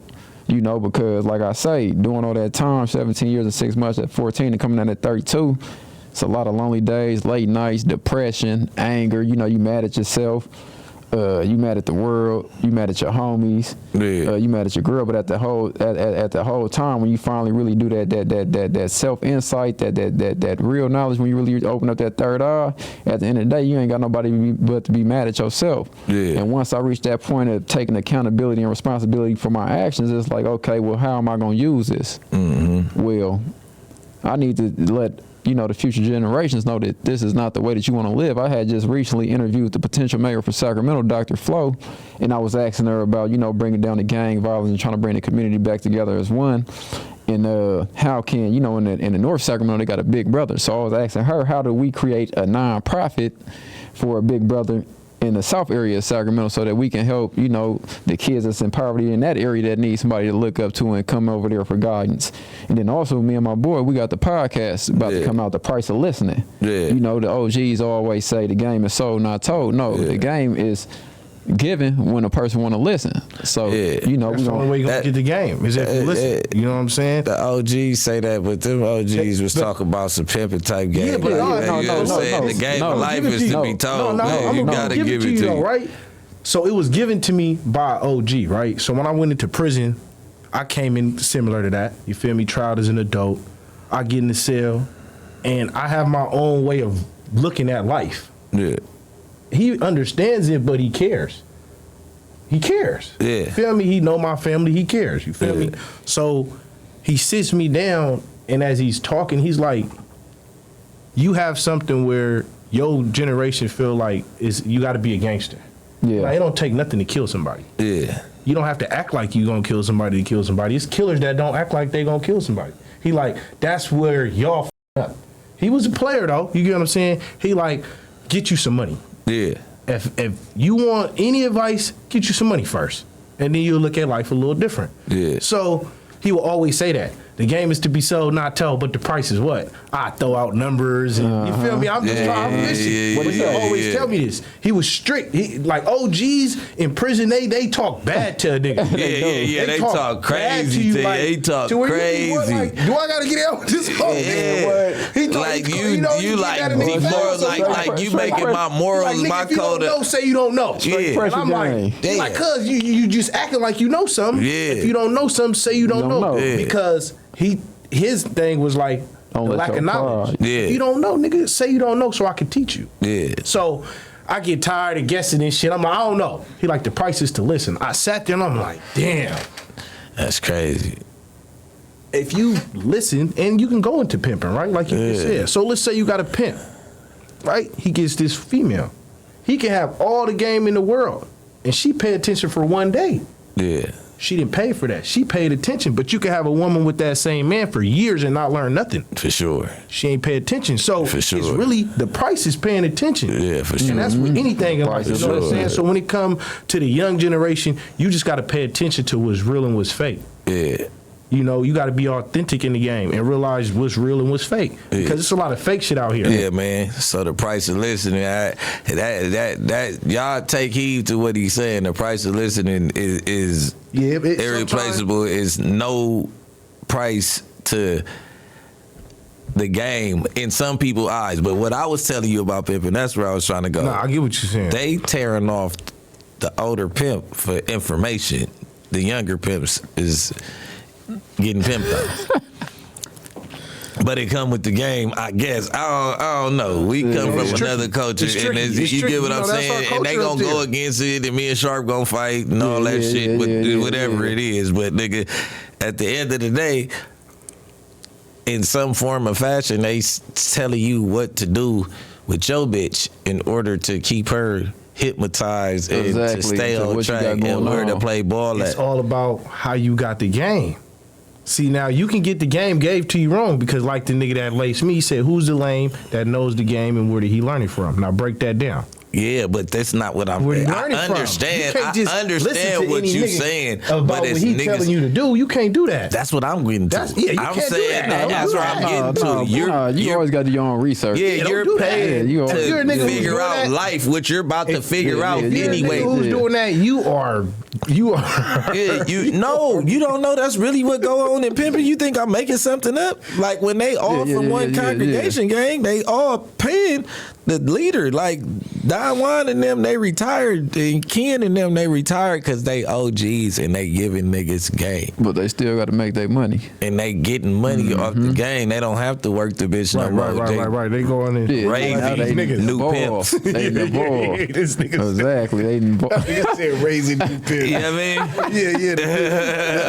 I'm just saying. 2024 this year. I get you where they speak. They strong-minded individuals. Intelligent. Intelligent now. They don't call bitches and all the women. Like I'm saying, they're hell of a got a little class. Yeah, a little sauce to it. Where do you?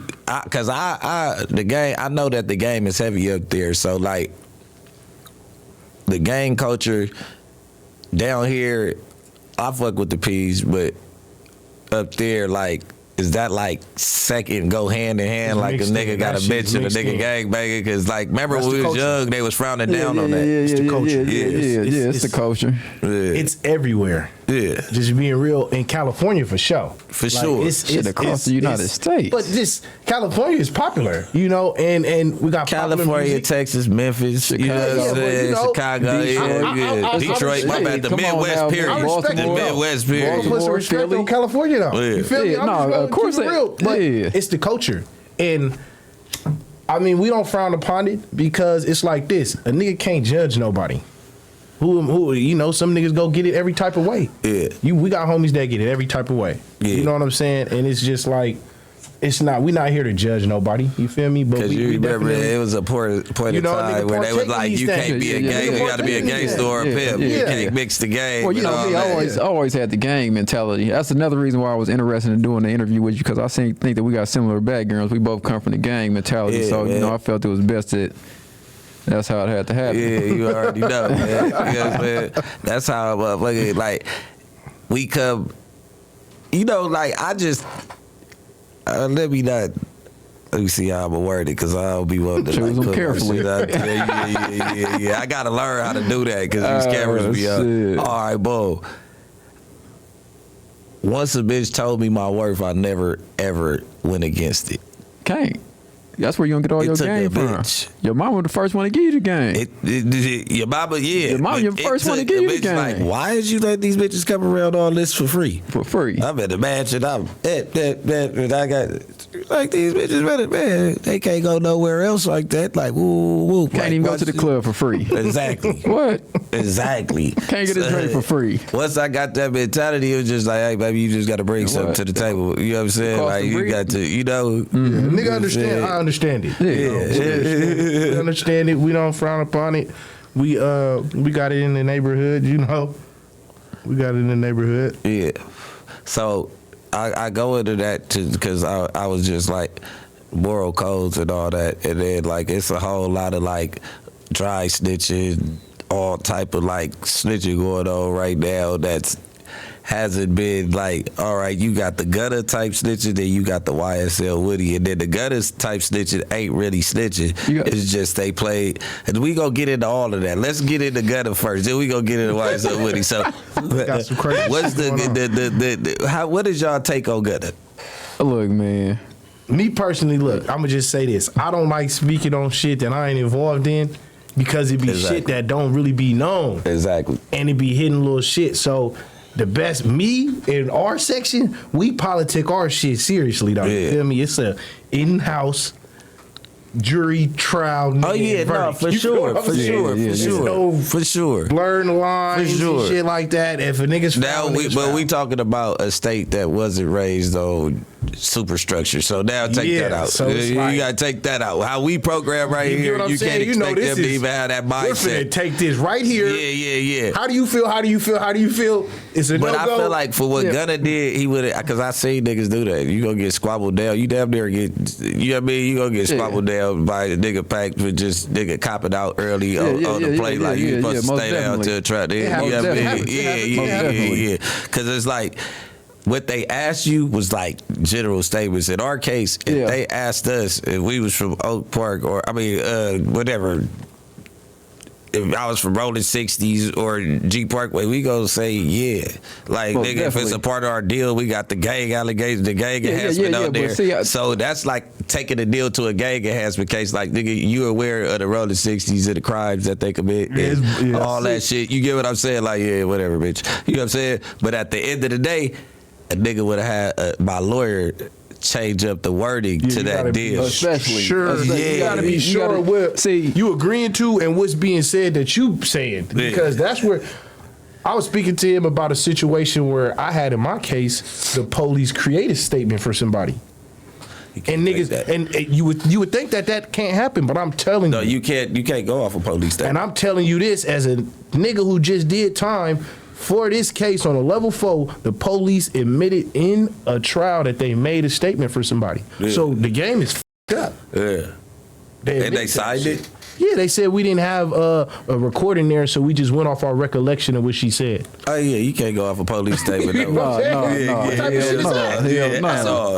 Any nigga politic a police statement, they hate you already. Come on, they know you can't go off that. That was cold. That was like the coldest shit I had seen. Yeah. I'm like, damn, they just said that. Yeah. I'm like, that was deep. But I feel like, to me, it's like, whatever you got going on, you have to be accountable for yourself. Yeah. So anything outside yourself, leave it alone. Exactly. I'm only talking about me. So you're not asking me about nobody else. If you take a deal, anything outside yourself, leave it alone. Now, they grown men, but notice this: everybody first rodeo fighting the real case, like you said. A lot of niggas don't know what type of shit they gonna do until they fight a case. Exactly. You get what I'm saying? And even that, like just being too eager to get out. Cause I don't even feel like he meant no harm. I felt like he was gonna say whatever that day to get out. Cause if that's the case, he could have took an interrogation and told everything he knew about them niggas. You get what I'm saying? Like, see, I look at it in 2 ways, right? Cause me going to jail at such a young age, it really didn't hit me like that because I was so young. Yeah. But now picture yourself with millions of dollars. You living a good life. You got all these women. And now you sitting for 24 hours in a cage. You like, whoa. Nigga, fresh out of Maybach. Fresh out of Maybach in a mansion. This is what we rap about? Nigga ain't even flew with a nigga he don't know on a plane in the last 2 years. What? Picture waking up to a bum. Picture waking up to one of them OG smokers. Nigga with the feet crusty. So you went from $1 million to sleeping with this dude that's farting all night. You like, I gotta get up out of here. I gotta get out of here fast. It'd be crazy. It'd be like that though. Nigga scratching his toes. And it's like this interview was important because niggas is the product of the realness. You feel me? We rap, y'all gonna hear it, we coming. You feel me? We got the EP coming out. It's coming. Militant Mobbing. Everything coming. We got it's important that niggas see the other side. Yeah, for sure. That it is a struggle to it, and sometimes you got to go through the struggle before you shine. Yeah. You feel me? It's in reverse order for some niggas. Yeah, we for sure. Niggas, you feel me? 100%. For sure. And then especially, you know, when you certain places and you calling yourself, you know, like an older brother and things of that nature, it's your obligation to show your little brothers the right from wrong. And like I tell people, you know, you may not even think they may be listening, but just planting them seeds, let them grow. Once they hit that wall and they get to think about everybody that did right by them, you get what I'm saying? Once they run into the right shit to where they got time to think, and they think about every piece of advice that was ever issued out to them, because I did it, you did it. You know what I mean? Yeah. You know who was there for you, who was saying the right thing, and who was just bullshit. But some of them was ignorant too, so you can't really take it out on them like it was blind leading the blind the whole time. You get what I'm saying? I tell people all the time, man, like the older homies wasn't responsible for our downfall because they only teaching us what they know. Yeah, these niggas smoking shirts, running in banks and shit. It's not really a lack of, it's kind of like a lack of knowledge, but it's really like, you can't call it a lack of knowledge if a person grew up this way and that's all they know. Yeah. Because if that's all you know, it's not a lack of knowledge because you don't have the knowledge. Yeah. So they only teaching us from what they thought was right. Yeah.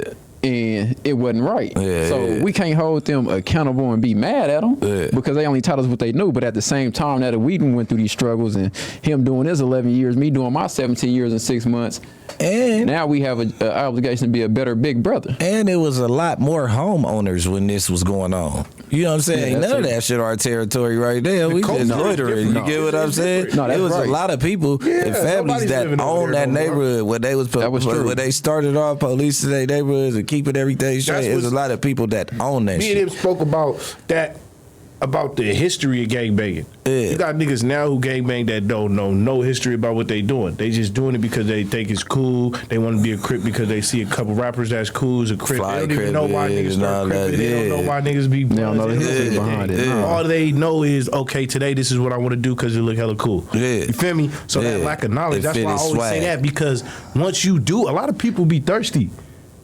for learning shit that's different. Exactly. And it's like, we the era that can give game back and you can be successful from the game. Yeah, for sure. Because it's platforms, it's opportunities now. You ain't got to be a loser. You feel me? That's the difference. You ain't got to be a loser. They gonna show you that you could be a fly nigga that still got his demeanor and don't got to be a crash out. You don't have to. You don't have to. Exactly. You feel me? That shit is really the easy way to go. Exactly. It's hard easiest for you way to get to up go. every day and do what you do. And you don't got to worry about dropping no kids off at school. You ain't got to worry about making no money. None of that. Ain't no rent. None of that. And you get what I'm saying? Everybody can't wake up, come.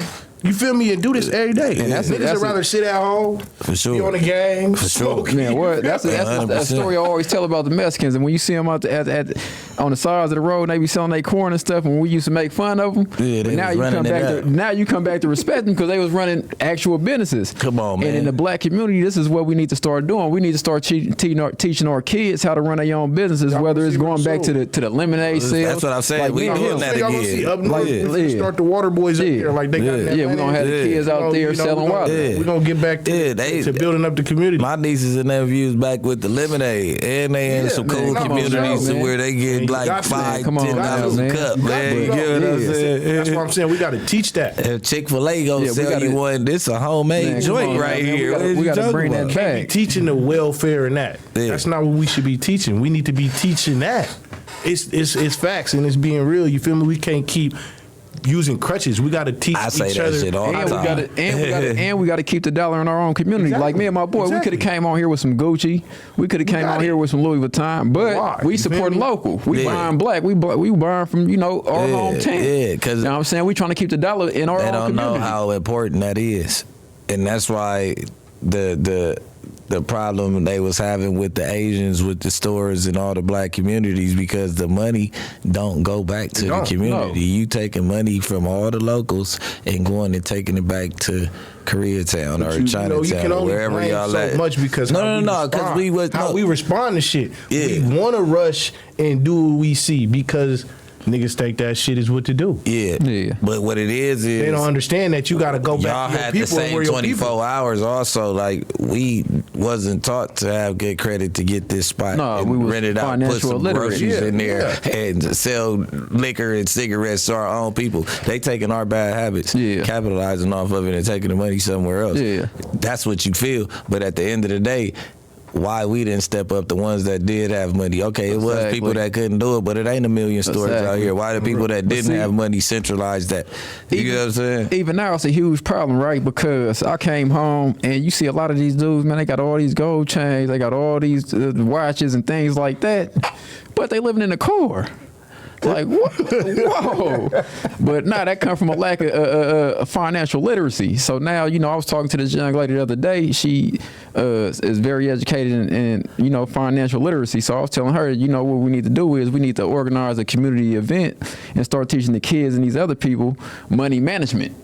You know what I'm saying? So now we about to start things like that in the community, money management, teaching the community money management, things of that nature, things that's really important. Instead of wasting your money on a gold chain, you could have put that 40, 50,000 into a house. Or them funny diamonds. Come on now, or buying you a brand new car. You could have got some land. You could have invested in some land. These niggas don't even know they got the great labs. You got some quality lab diamonds in your shit. They don't. You not going nowhere to check. They selling you a watch. And who's selling you a watch for 60, 70,000, and then they ain't even right. When they go into their jeweler, take their watch, and ask the man to look at it, right, and to tell you what it is. Yeah, for sure. He's gonna go get a tester because he can't tell you. Yeah, for sure. You can bring the nigga some glass, and he's gonna say, "It looks." Let me go get this. Let me go, cause he can't tell you. Going in there with so the you scope. letting the nigga that don't know nothing. They going in there with the scope. Yeah, you letting the nigga that don't really know nothing tell you what you gonna spend your money on. People gotta wake up, man. People they know what they really gotta go buy that shit for. They gonna play stupid with your ass. Yeah, man. Yeah. People need to focus really on the things that really matter. So how do you feel about YSL Woody getting all this praise and love after he just spent the police, caused people's life to, you know what I'm saying, damn near deteriorate at his expense? Man, that's crazy. Man, that should just be is. You following that shit? Have you been up on crazy. It? Yeah. The internet be crazy. Yeah, because it's that like, should be crazy, man. I don't know. Do you feel like it's cool for him to spin the story like that and put it off on everybody else and then bail him out 2 years later in trial and say he was the shooter and he ain't telling that he played dumb down, but everybody already blamed for this? I mean, it proof is in the pudding. I mean, shit, you gotta wear you gotta eat the pudding. You gotta, the shoe fits, you gotta wear it. Who you are. You gotta be who you are. You gotta be who you are. That's some cold shit. But I don't really be following up on that shit. I look at it right, but at the same time, I don't really even. This keep ain't up. to start no enemies. No, Because I know Woody. I'm gonna keep it real with you, right? We don't really even care about it, right? Because we too concerned about getting, you know, Iraq back together. Even like with the social media, right? And you know, going to the we thing. trying to get a lid on that. No. Going back to the thing on snitching, right? I believe if you get up here and you dissing somebody on Instagram, that's snitching. You know what I'm saying? Because we all know the police is on social media. We all know gang tax is on social media. Come on, and if man. I'm telling the police and gang tax, I'm going to do something to you. So it gotta be fake. Or You know like what At I'm this saying? point, it gotta be fake. And you niggas didn't hit nothing. it's like, that's snitching. That's telling. Yeah. You know what I'm saying? That's You're telling. just saying niggas slid to your spot But and knocked up your spot. since we That's in some the- weird And shit. then you go diss That's him at some the weird end shit. of it, like, yeah, fuck Woo. That's weird shit. Fuck. But since we in the age of what's trending, That's cool. dudes that know better ain't Don't even saying say nothing. nothing. So we got to use moments like this to say, hey, man, look, That shit we is- trying to bring the community back together and keep everything off the internet. That's 100%. You gotta if a nigga let- did that, it'd be better. But some people invest themselves in some of these internet beefs that be planned just to get Well, that's y'all different. invested in the That's beef. different. No. I'm saying different. these It be different levels, though. niggas don't understand that even the shit that you see on the internet, they don't want to do it. They don't want to do nothing. They are trying to alert somebody else to do it for them. Like, nigga, that's why when the nigga say what he gonna do to me on the internet, nigga, on the dead homies, do it. Bitch ass nigga. I'm 6 What is you gonna do? I'm gonna I mean, you just do it then, nigga. You just said you gonna do it, nigga. You know, he told the police you what gonna are do you it, talking about, You man? know, he told the people What you are gonna do you it, talking folks. about at this point? Nah, I'm for finna sure. boil your skin, like nigga. That's why people hate me. Like nigga, shut up. I had to be an example though of Somebody social with a media. beef on the internet. Yeah, I went to jail and they use social media videos and shit to convict a nigga. So it be like to see it now. It's like, damn, you niggas know they're going to use this shit. It's not even like a secret and shit no more. You niggas are still guns on it. You feel me? Like, damn, niggas is. Yeah. And that was years ago. This was damn near 10 years ago that you did that shit. And you got niggas who doing that shit today right now. Yeah. Exactly. Yeah. Exactly. No, I'm saying it's not like even a nigga talking to an informant in the cell. Yeah. Like, come There's on, so much of gang. that How much going on. time? How many times y'all gonna get away with that? There's so much of that going on. How that ain't gonna be telling? people Like, want- everybody say don't talk about your case, especially with no nigga you don't know. Man, what? why are you nigga talking to this nigga that It's you like don't that know shit is- at all about some All these serious codes that ass you shit? supposed to know, Man, what? niggas go against them. Yeah, like we gotta bring the community back together because there's people like, well, you know what I mean? Like you can still walk the yard with that. It's like, all right, cool, cuz, but at the end of the day, bro, a nigga, some disciplinary action has to. And then that's another thing about the streets, right? You got dudes, man, going to prison, going to PC, and coming out, and all of a sudden they're the nigga. That shit Hey man, is like, what's going on? He just That shit he fake just told the police he couldn't be on the main line. He had to give up some type of information saying He his, gotta his safety and security is at risk. But you got people out here that know this, and people are coming back from PC yards and going directly to the hood. So it's like, if we all this turned up in these songs, how do we have these dudes that's S and Y, sensitive needs, on the streets? Because the streets is just a bigger yard. And it's a gang of SNYs. Like it's more SNYs than it's GPs. They working with the police. Man, that shit crazy. It's like I was telling you earlier. It's like I'm doing my thing. I'm doing positivity for the community. I came out after doing this time, and I did an interview, and I had my boy in the interview, and my boy P.O. Officer Cook is drilling him about me. Yeah, that was crazy. You're about to let this dude off parole, cut his GPS off, but you're so focused on me talking about you're going to get me for what? I ain't did nothing to nobody. Yeah, I rehabilitated myself, came out here with a positive message for the community, and all of a sudden you got it out for me because you feel like because the judge used the law not in your favor, and how did he get unjust. How did he get hip to you? This is a perfect example. Like I say, I do a lot of community events. So I was at one of the community events for the kids and things like that up there playing a full court of basketball. Afterwards, it was cameramen up there. Yeah. So I told him a little bit about my story coming to jail. He was interested in it. He did a follow-up question. My boy just happened to be standing on the side of me on an interview. And it's P.O., like I told you, they're always on the internet, seen it on the internet. That's all I was saying. That's all I'm saying. Said he had it out for me. Check this. My people work for the city. It was one time I got into it with some niggas on the internet. And they say, if anybody around the area drop right now, that they coming to get Brick Baby first. That's crazy. You get what I'm saying? Yeah. I'm talking about. I get a text at 8:30 in the morning. I mean, they had the meeting at 7 in the morning. These Man. around niggas. You get what I'm saying? Like, niggas come that on, be around gang. niggas you gotta watch. Most definitely. Because Oh no! I know. No, I'm just saying. I backed out for a This is a reason. message to the young niggas out there. Niggas don't be that you reading they with, search you gotta warrants. Watch. You gotta People watch going the to niggas jail, that's close to you. 4-5 times, bailing out? Just weird shit. 10, You know, 11. What? 10 times? What? 11 times. Nah, but it be some niggas you don't even know that just be secretly scared. You feel me? And want to get you out the way, so you got to be careful the shit you doing, man. And that is true. I remember. And I suggest a nigga get some money.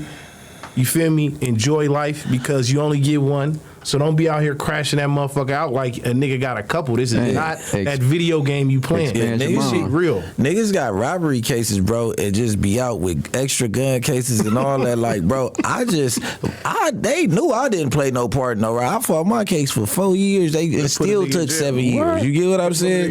Listen, they was talking about some 15, 14, 13 the whole I got 15 time. years for possession of a firearm. This is my first time. There was no gun on the robbery. This nigga stole some jackets and got into a fight with a nigga, cuz, on the dead homies, and I ain't know he was gonna do it. This was crazy. Absurd 7 years, nigga. Some jackets. Nigga. We got a petty thief on our Yeah.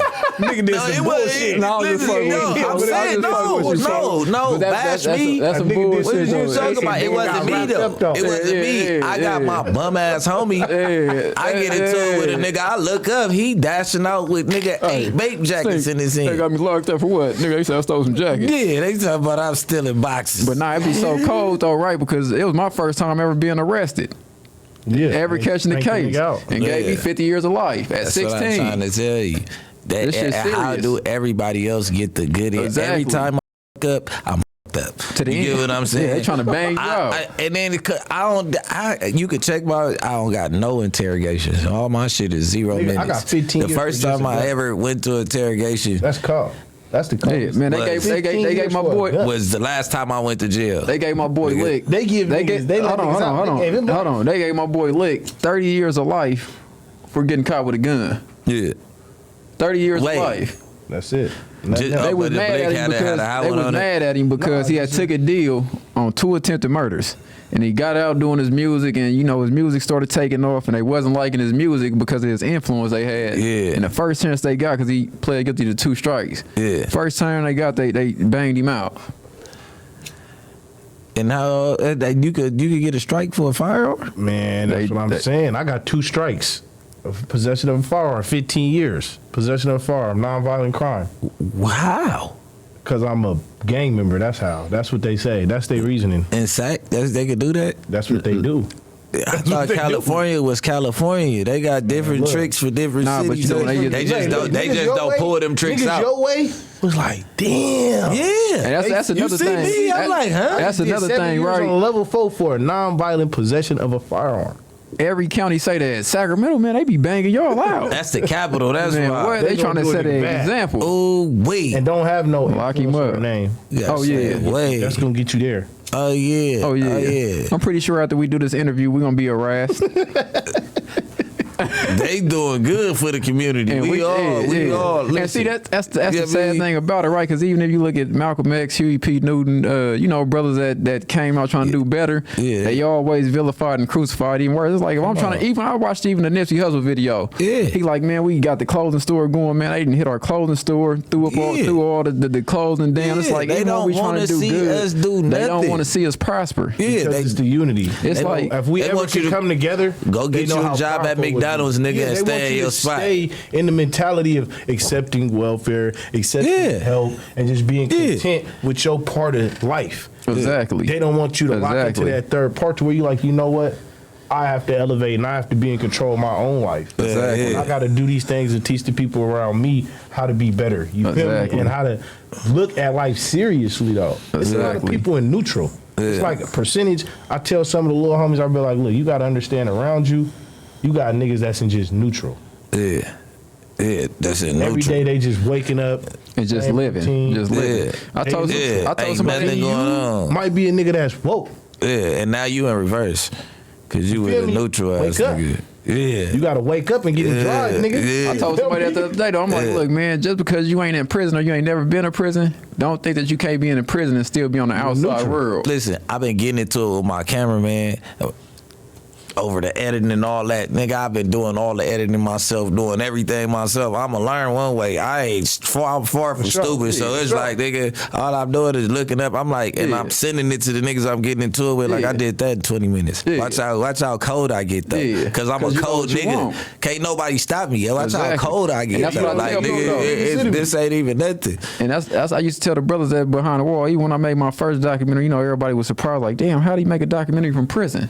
You know what I'm saying? Then I made the 'Cause I second one, wanted Beautiful to. Elevation. You know, that one was more, I just graduated college, just wrote the book, just did a few podcast interviews in a pen, but it's like, even though I'm right here and I got to watch the world through a cell, I'm still evolving and elevating, and I'm still being successful behind prison, because even though they got me in prison during this time of becoming to learn myself, that I use this as a transformational tool. Yeah. You know what I'm saying? Because I remember OG told me I was working in a sweatshop as a sewing machine operator. He like, man, every day, like, even though you got life, every day you got to prepare for like you getting out tomorrow. Yeah. Like I was telling my boy, I'm like, yeah, I'm going to get on no jumper when I get out, man. Whoop, whoop. speak for all the brothers that's in the prison system. You know what I'm saying? Yeah. You know, because they need to hear my boy Big TC from Schoolyard. You know, I worked in the kitchen with him. That's my boy, my key. You know, my brother E-Rock. I believe the name is from 60s. He's older guy. From East Coast, I think. No, he's from. Is he from 60? Yeah. Oh, yeah. But just different brothers and stuff. You know, I was just showing them like, look, man, just because you in here, just because you got life, it don't mean it's over, because you never know when something might change. And it just happened. They passed this new law, and I was preparing for like I was getting out tomorrow, and I'd end up graduating college. For sure. Getting my apprenticeship in prison, you know, certified as an apprenticeship on the outside streets. Yeah, for sure. As a sewing machine operator, customer service, electrician specialist. For sure. But you can't never let your situation or your circumstances define you and stop you. You know, you got to keep working, keep building, no matter what's against you. Exactly. You know what I'm saying? Because that time where you feel like giving up, or you think it's the hardest moment or something like that, that's gonna be the time. Whereas if you would have just kept pushing a little bit more, you was gonna elevate. You know what I'm saying? The tides was gonna turn. Yeah, for but sure. even, you know, kids that's dealing with bullying, or, you know, kids that's dealing with cyberbullying or anything of that nature, you know, as long as you push through them moments and you just keep pushing, in that moment where you feel like you're giving up and you just keep pushing, life gonna be all right. Yeah. Hell yeah, man. I want to wait for bro to come back, but where I was going with it, is there any, what about the music shit that you got going on? Where do you stand with Lavish D? Oh, CML, that's my big bro. That's my big bro, for sure. I just hollered at him the other day and saw love. Yeah, that's big bro. We from the same hood, same clique. Just talked to him the other day. I came home, he blessed me. Yeah. You know what I'm saying? Always giving me some good game. You know what I'm saying? So that's big bro. I ain't got nothing negative to say about him. Even when I was in the pen, he had looked out, helped me buy my first phone. Nah, for sure. He don't give off no type of fake. I don't know him. You know what I'm saying? We ain't never met. I think that him and Sharp, we all gonna do something soon or whatever the case is. I think. I don't know. I think that's what was brewing up. But as far as Lav and what he got going on, did that influence you with the rap, or what type of like rapping? Well, you know, Lav was the first person that took me to the studio. You know what I'm saying? So I'm looking up to them growing up. You know, he came out. So you been rapping, or you was just... I was rapping before I went to jail. You know, he came out with the 24 spinning mixtape. So I remember when he had the old mixtape, I'm watching him in the studio, and that kind of inspired me to rap. You know what I'm saying? So he had an influence on me rapping. That's crazy. I didn't even think it was gonna be a direct hit like that. I was just saying, like, you know what I'm saying, that's like asking anybody from 60s if Nipsey success got them on their knowing that they could make it and manifesting their position in even this if you music. watch my documentaries, man, the first thing you see on the first two is Banked Up Empire. You know, that's Lavish D record label. See, you know, I ain't even hip. I thought his record label was CML too. No, it's Banked Up. So I ain't, like I said, I be like tapped in, like I tapped in because I dropped a song called Have You Ever, and all the SAC people, all the CML was like, but I ain't never really heard it. But I'm like, damn, now I'm listening to it. I'm like, oh, he went crazy. I'm like, oh, I see what they saying. But I was doing the Have You Ever as like, have you ever, back in the day. You get what I'm saying? I felt like he was referencing that too. The Snoop and all them with they Have You Ever. You get what I'm saying? So that's how I got hip to him. Then I started playing this shit. I'm like, oh yeah. Brush right.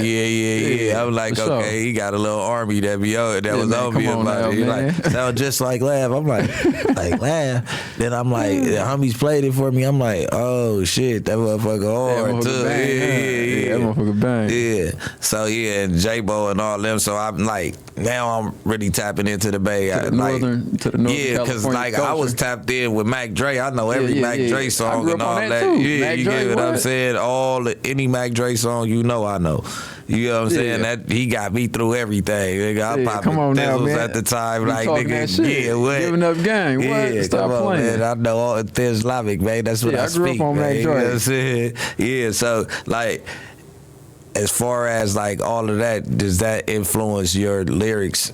Like, where do you find yourself, how you rap? Me, how I rap, really, because I'm really not a rapper. But if I hear a beat and something come to my mind, I write to it. But me, I'm really just, telling facts, telling a story, just keeping it real.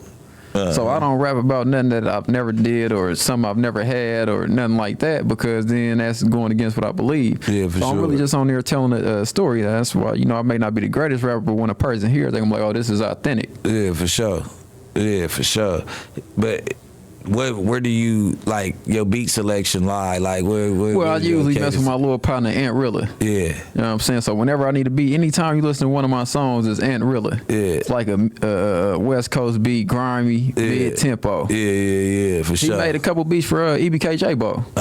So you in that lane, like, right there. Yeah, that's keeping it the Bay, though. That's what I was saying, like, you in, like, the new Bay era, or you, like, you know what I'm saying? Because some people I keep telling you, we're not part of the Bay, we Sacramento. But Northern California area, my bad, brother. Because I'll be doing that shit on purpose. But you know, we from way down here. So it just, that shit like programmed in a nigga. I know you run into that a lot with LA niggas. Yeah, especially in the pen. You know, oh, you from the Bay, man, I'm not from the Bay. Oh, you from San Diego then. Yeah. But, nah, though, you know, J-Bo makes some good music.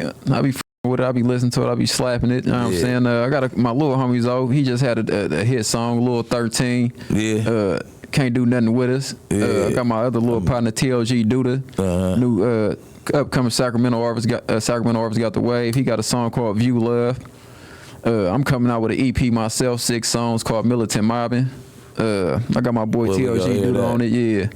Where we go hear that? I'll probably drop it next month. Yeah. I've been working on part 4 of my documentary series, Finally Free. I'm trying to get that up and running and get that complete. And hopefully I'll get a streaming deal with like Netflix, Hulu, or Tubi or something. Yeah. Then I'm working on a couple short films. Yeah. Then, like I say, me and my boy got the podcast going on. Then I had went out to the prison law office in Berkeley, you know, advocating for prison reform for, you know, like I said, people with life without parole, lifers, juveniles that had to be given a fitness hearing, because I wanted to, whereas a juvenile shouldn't even have the chance to have a fitness hearing, that he automatically gets tried as a juvenile and rehabilitated.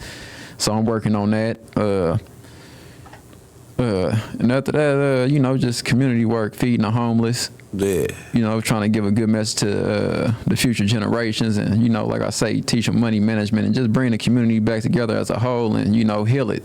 Because after going through a traumatizing situation like mine and seeing people murdered on the yard, stabbed to death, people hanging themselves and committing suicide, and, you know, you sitting there late at night, it's 2 o'clock in the morning, and you hear somebody just screaming.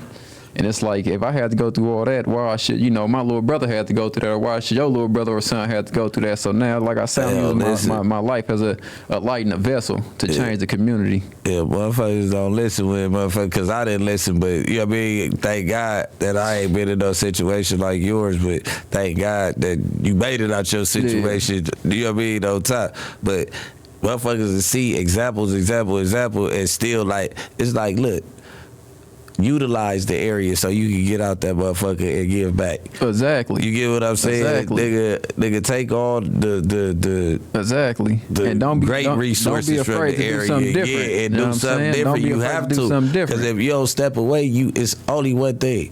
Either you go have a long run and get caught later, or you go have a short run, or you go keep on taking loss after loss off petty little, I went to jail with 10 pounds and they took this and they took 20 pounds when they came, right? Even if you keep it in weed, when they take it, it's a loss. Man, come on now. You lose your time, like, nigga, you know what I mean? Like, everything else come with time in that jail, and they ain't gonna keep on playing with you. You get what I'm saying? Every time you go back, you think it's a pat on the wrist, you was loking with the homies and you was cooking and all that, nigga. It was 16 months and, nigga, you back and you big and you beating shit up. Now you feel like you super Crip or super blood and you want to go, nigga, run a skit just to make sure you still got it, nigga. And the niggas around you ain't on that time. Yeah. They done went with you. I think the most important thing for me is for one day after doing all this, a kid or something come up to me after he grown and say, hey, man, you the reason why I changed my life and I ain't walked that path. You know what I'm saying? And building a positive legacy and just giving back, you know what I'm saying? Because even to be right here right now, it's a blessing, you know what I'm saying? Because I'm supposed to be in prison right now, you know, says man, but God said different. Yeah. So now, like I say, when you get a chance like that, man, you got to do everything you can to change the community as a whole. You know what I'm saying? And to keep bettering it and to keep expanding and to keep networking and reaching out to different places. And, you know, like you got Jay-Z and Meek Mills doing the prison reform things and things like that. But I respect what they doing, but you know, it's more serious issues people should be pushing, because a lot of dudes that's holding up the prison system and got prison so impacted is people with long times. Yeah. You know what I'm saying? The study shows that people with long time, after doing 15, 20 years, they have a 0.03% or something coming back. Yeah. So it's like, why not give them a second chance? And now that I'm out, this is my opportunity to say, hey, man, let For the sure, brothers they're go. gonna be more grateful. I was saying, like, if they want to see people that just not going back to jail after they get released, give a nigga that just did 30 years in the cell a second shot. The closest He's way, gonna come home and be an angel. Exactly. The closest way I can explain getting a life sentence is like dying. And then getting a second chance, that's like being born again. So you gonna see life in a whole different way. You gonna be in a whole different time zone. It's like I ain't slept since I've been out. And it's not that I ain't been trying to sleep. It's just like you don't take life for granted, because every moment, every day, every second is valuable and precious. So you got to use that accordingly. Exactly, bro. I know exactly that same push, because once you get out, you try to utilize everything. Like, nigga, I couldn't do this. Exactly. Now I'm doing it. Exactly. Y'all taking it. Y'all can take it for granted, nigga. I'm about to run past you, niggas. I gotta create generational wealth. For sure. I gotta build generational wealth. For sure. You know what I'm saying? So that after I do all this work, that my future generations and my bloodline don't got to go through this, because I done passed them some on that, you know, my peoples wasn't fortunate to pass me because of, you know, situations and circumstances. So if I got that opportunity, why not? Badass kids, man. Hell yeah, man. We were just kids, man. We just finna get to the end of it, but bro, what's your story before we get out of here? We gonna be brief. I can give it to you quick. Similar situation, you know. I grew up in South Sac. You feel me? G Parkway. That's the hood. I grew up in the Meadowview area. You feel me? Growing up, it was the same. You feel me? It was hard. You had to be hard. I ended up catching my case a little later. Ended up going to prison for a gang shooting. Trial as an adult, same situation. How old was you? I was 16 when the case occurred. They caught me when I was 17. Trial me as adult, but it was a crazy ass case they had never seen. Yeah. Because it was two rival gangs, but nobody was pressing charges. Yeah. So it was like the DA picked this up and did what they want. So when we're going into court, we all go together. Yeah. It was some crazy shit. It was crazy, but like he said, you young, we don't know shit. They're not telling us shit. Yeah. It was just like, it was that experience, being so young going through it, it seemed like it was a blur, because you don't really know what's going on. Yeah. You trying to figure it out, but it's happening so fast. That's facts. Yeah. You only in court for like 2 minutes. Yeah, every time. And it's hella shit going on and people talking and shit, and they just like, you agree, you understand, Mr. Williams? You like, yeah, you feel me? Shit. Next thing you know, nigga, that nigga asks you like they pushed it off. You feel me? You don't know what the fuck is going on. You feel me? So that shit was just like a blur. But I got out, you feel me? Heavily in the streets, you feel me? Rapping, doing all the things, you feel me? End up catching a firearm case. They made an example out of me, you feel me? They used my lyrics, played my music, they did all of that, you feel me? Made an example out of me, gave me 15 years for the possession of a firearm, you feel me? So fast forward, I was released last year. They had me on GPS, so you know, I've been out of the scene trying to, you know. So how much of the 15 did you do? I did 7. I got back off a law pass. It allowed me to be resentenced. It was the 1393, I think, but it was for your 5 year prior. Yeah. The cold thing is they denied me just like how he said. It was crazy. I put in for it because everywhere I went, people couldn't believe it. Yeah. They're like, you got 15 years for a gun? Like, yeah. Like, you feel me? What the fuck? I'm that example. You feel me? Yeah. So they'd be like, hell nah. Like, what the fuck? I done sat in front of captains of prisons like how I met your boy E-Dog. Yeah. Me and him, you know, he got E-Dog, time. man. He got time. Yeah, he got super time. So we on the same yard in the same programs, and the captains is like, how do you have this case like this? Yeah. You're on a level 4 prison with a non-violent case though, but they gave you 15 years for that shit. That's crazy. you know, they confused. Yeah. He just played, you feel me? Yeah, because when you told me, I'm like, what are you talking about? That's the journey and the path that I was set to take. So, you know, I don't complain about it. I don't cry about it. I took my time, and it is what it is. But you went to trial for the guns? Yeah, I went to trial. I went to trial because what they offer you at first? It was no deal. What? I went, beat a case. They gave my case to the same district attorney. Oh, wow. Right? Some crazy shit. So now I go up. The judge says, I see that it was him with a firearm, but I don't see this gang, like all of this stuff you putting with it. So she dropped my case. They didn't change my bail or nothing. This how I'm trying to bail out the whole time. But the judge said that this wasn't strong enough. Not me. The judge said this isn't strong enough. I'm going to hold him for the guns. She dropped my case, refiles. Right? So she refiles. With your lyrics. No, she gets a whole different judge. Oh, wow. You feel me? Bring some shit up that ain't got nothing to do with me, so they bound me over to trial. Oh, wow. Like, yeah, well, it seems like it's a lot of gang stuff going on. And that's wild. So now I'm in trial with these charges, right? So look, this is the truth. I admit, the guns are mine. They're mine. They're my guns. Yeah. Okay. But now you can't say what I was doing or any of that. You can't, you know, that's something you have to prove. But now... I went to trial. I fought against 30 detectives. They testified on me. It was me versus 30 detectives. There was no witnesses. Nobody seen anything. It was me versus them. Yeah. They testified. They brought up everything in my life that didn't have to do with this case. You feel me? Yeah. So the jury is confused. Now, mind you, I said I admitted to these guns. They took 2 days to find me guilty. For what? You feel what I'm saying? Yeah. It's a doubt in your mind about something. Because you would have said I was guilty from the beginning. Why are you taking 2 days to think about a nigga who said the guns is mine? Yeah, they thinking like, was he really on some gun shit though? You know what I mean? Yeah. Like, was he really on some gang shit? Yeah. Because y'all said he got to have a gun anyway. Yeah. No matter where he at, what he do, he needs a gun for his life. Yeah. This is what y'all say. Yeah. But you know the laws and the way they do things is tricky. So the judge gave me the max. Yeah. Sat, did my time. I looked within self though. I found, because I'm always a person who don't blame others. I looked at it like, why? What about this? It might be it's karma. A lesson. You know what I'm saying? No, it's just a lesson. It's never an accident. Nothing happens in life by accident. So I don't feel like nothing is an accident. So I'm like, I sat back and I'm like, why me? Yeah. And it's like, why not me? You feel me? Yeah. You a nigga that's strong enough. You can get through this. You feel me? Yeah. Figure out the reason. Who but me to put to the challenge? You know what I'm saying? So I did deep into myself. I start looking into myself, reading hella much. You feel me?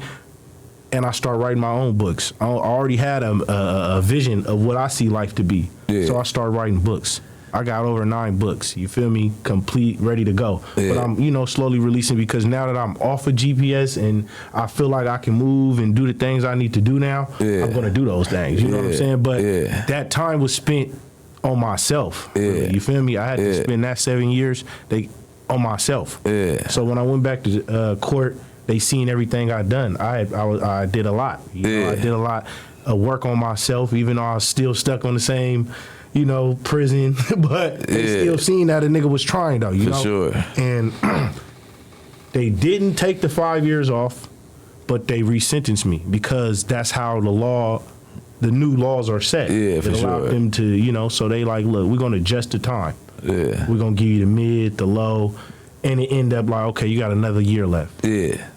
I got out and, you know, that's where we at now. That's where we at now. You know, we producing, we got some artists, we doing our thing, we coming. I told him about the little brothers. Little 13. They gonna check it out, they gonna see them. Free roam. Yeah, for sure. Where can they find y'all on social media, man? You can find me at big_stay_. On Instagram? On Instagram. Yeah, where else you at? You on TikTok? It's the same thing everywhere. No, I'm on Instagram. You gotta get that TikTok. Story time on TikTok. Go get you right. Story time on TikTok? Yeah, man. All right. Yeah. And with you? I got the Williams Familiar. That's our TikTok. That's me, my kids, my wife, you feel me, the family, you feel me, doing our thing. For sure. You know, Black Excellence, you feel me? Yeah. We got me on Instagram, a King Amongst Men. Yeah. Feel me? Go follow that.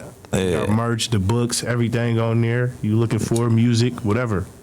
Man, You got somebody, Yeah. No, I just give a few shout outs, man. Go ahead, man. My big brother Quail, my little brother Steve's Low, my brother Bird Alert, no jumper, Killer Wood, no jumper. And like I say, my boy Big TC Schoolyard. You know what I'm saying? Just all my other brothers that's locked down in the struggle right now, man. Just know, man, I'm here for y'all. Yeah, for sure. Yeah, man. Shout out to the gangland, man. Free everybody. Free the real. Free the ones that's really gonna do something with it, man. You know what I mean? Matter, man. And you niggas in there that's watching, you feel me? Apply yourself. Yeah. Nah, you got action. Y'all got to do the right thing, man. Sell as an office, man. Yes, sir. You in a $1 billion business right now. You're an employee in a $1 billion business. Y'all find a way to make fire out of nothing, man. Y'all can get up out of there. On the real. You got to just put your mind to it. You get what I'm saying, man? And there's been another one, nothing like the other one, man. It's the brick, man. We got Big Stay. We got my boy Don Dollars, man. Don Dollars. Y'all tap in. You already know what it is, man. G Parkway, find us, man. And we out of here. Donnie, shoot us out of here. No Jumper, the coolest podcast in the world.